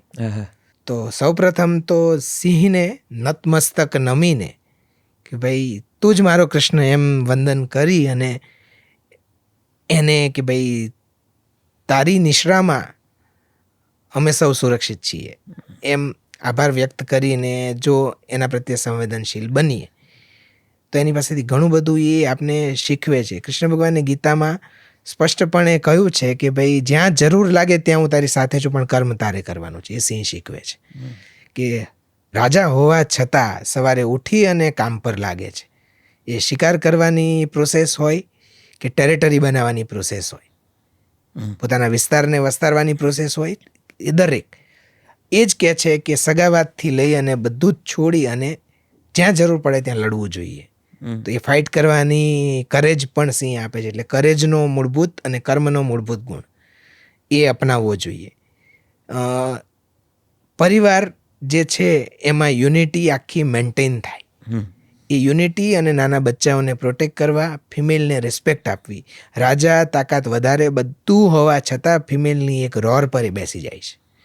એટલે ફિમેલને પ્રોપર રિસ્પેક્ટ આપવી એ ક્વોલિટી આ સમાજની અંદર સિંહ પાસેથી સૌથી મહત્ત્વની છે, શીખવા જેવી.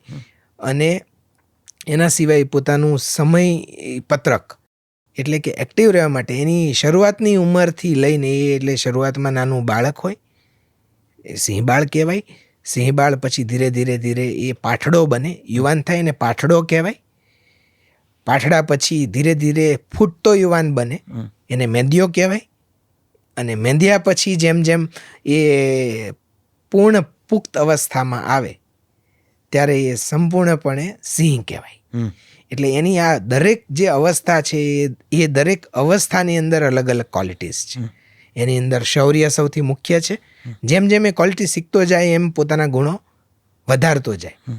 અવગુણ એમાં જોવા જાવ તો એક પણ નથી. એનામાં કશું જ અવગુણ જેવું નથી. એ હંમેશા એક્ટિવ રહે છે. એટલે શૌર્ય, સાહસ, પછી આખા પરિવારને એકજૂટ કરી અને એકતા સ્થાપવી અને બધાની રિસ્પેક્ટ કરીને બધાને પ્રોટેક્ટ કરવા. બિલકુલ. એ આ બધા એના મૂળભૂત ગુણ છે જે આપણે સૌએ કેળવવા જોઈએ. અને કદાચ માણસોના સહવાસમાં સાયુજ્ય સાથે રહેવું એ પણ કદાચ એ બહુ મોટો ગુણ છે. એટલે બધાને જ દરેક જીવોની રિસ્પેક્ટ કરીને દરેક જીવોને રિસ્પેક્ટ આપવી એ એનો મૂળભૂત ગુણ છે. અને એના પોતાના કર્મને છોડ્યા વગર ક્યારેય કોઈને નડતરરૂપ નથી થયો. વાહ. ક્યારેય કોઈને નડતરરૂપ નથી થયો. વાહ, કેટલી અદ્ભુત વાતો કરો છો તમે. અને તમારી દ્રષ્ટિ થકી, તમારા ફોટોગ્રાફ્સ થકી, તમારા અનુભવ થકી અમે પણ કદાચ આજે સિંહને જરા જુદી રીતે, જુદા પરિપ્રેક્ષ્યમાં સમજી શક્યા છીએ. Thank you very very much Kaushik, thank you very much. અમે આપનો ખૂબ આભાર વ્યક્ત કરીએ છીએ. અમારી સાથે પોડકાસ્ટમાં વારંવાર જોડાતા રહેજો. તમારા અનુભવો સિંહ સાથેના હોય, વાઘ સાથેના હોય, કોઈ ટાઈગર રિઝર્વ હોય, કોઈ અભયારણ્ય હોય, કોઈ નેશનલ રિઝર્વ હોય, અમને જણાવતા રહેજો. અને વારંવાર અમારા માટે અમારી સમક્ષ વન્યજીવોની, કુદરતની આવી વાતો લાવતા રહેજો. જી, તમને ખૂબ બધી શુભકામનાઓ તમારા કામ માટે. જી, થેન્ક યુ સો મચ. બસ, તો અત્યારે આ પોડકાસ્ટના આ સમયે જરા અટકીએ. કૌશિક એટલું બધું સુંદર કામ કરે છે, કુદરતના એટલા બધા સાનિધ્યમાં રહે છે કે તમે એના હેન્ડલ્સને ફોલો કરશો કે તમે એમની વાતોને થોડી વધારે સાંભળશો તો તમને પણ કુદરતની તરફ એક જુદા પ્રકારનું આકર્ષણ ઊભું થશે. ભલે તમે કદાચ કોઈ પ્રવાસી હો, ક્યાંય ફર્યા હો કે ન ગયા હો તો પણ વાંધો નહીં. કૌશિકની વાતોમાંથી કુદરત એટલી બધી ઝરે છે કે આપણને એમ થાય કે એના 2-4 ટીપા પણ આપણા તરફ ઉડે તો આપણે ધન્ય થઈ જઈશું. કૌશિક સાથે એક સરસ મજાનો અમે ઓડિયો પોડકાસ્ટ પણ અમારી એપ પર કર્યો છે, લેન્સ એન્ડ જીપ્સી, જેમાં તેમણે વર્ણવેલા નેશનલ રિઝર્વ્સ, ટાઈગર રિઝર્વ્સ, વાઘની વાતો, ભારતના સીમાડાઓના ગામડાઓની વાતો, નોર્થ ઇસ્ટના પક્ષીઓ, પશુઓની વાતો અમે તેમણે લખેલી સ્ક્રિપ્ટને અવાજ આપીને તૈયાર કરી છે. લેન્સ એન્ડ જીપ્સી બહુ જ મજાનો આ પોડકાસ્ટ છે. હું સ્ટ્રોંગલી રેકમેન્ડ કરું છું કે તમે જલસો એપ્લિકેશન ડાઉનલોડ કરજો અને તેમાં લેન્સ એન્ડ જીપ્સી આ પોડકાસ્ટ સાંભળજો. કૌશિક સાથેના વિડીયો પોડકાસ્ટનો પણ પહેલો એપિસોડ અમે લગભગ ગયા જૂનમાં પ્રસ્તુત કરી ચૂક્યા છીએ અને એ પણ કુદરત વિશેની અદ્ભુત વાતો કરે છે. તેમાં વાઘની કેટલીક ખાસ વાતો તમને જાણવા મળશે. અમારી ચેનલને શેર કરજો, સબસ્ક્રાઈબ કરજો, લોકો સુધી પહોંચાડજો તો આવા બધા સરસ મજાના વિષયો, આવી માહિતીઓ, આવી જાણકારીઓ તમારા સુધી પહોંચતી રહેશે. Thank you very much. અત્યારે અટકું છું. નવા પોડકાસ્ટના નવા એપિસોડમાં નવી વ્યક્તિ સાથે જલ્દીથી મળીએ છીએ. ત્યાં સુધી ગીર જાઓ તો માત્ર સિંહ દર્શન ન કરશો, કુદરતને પણ જોજો. મળીએ છીએ. આવજો. નમસ્તે.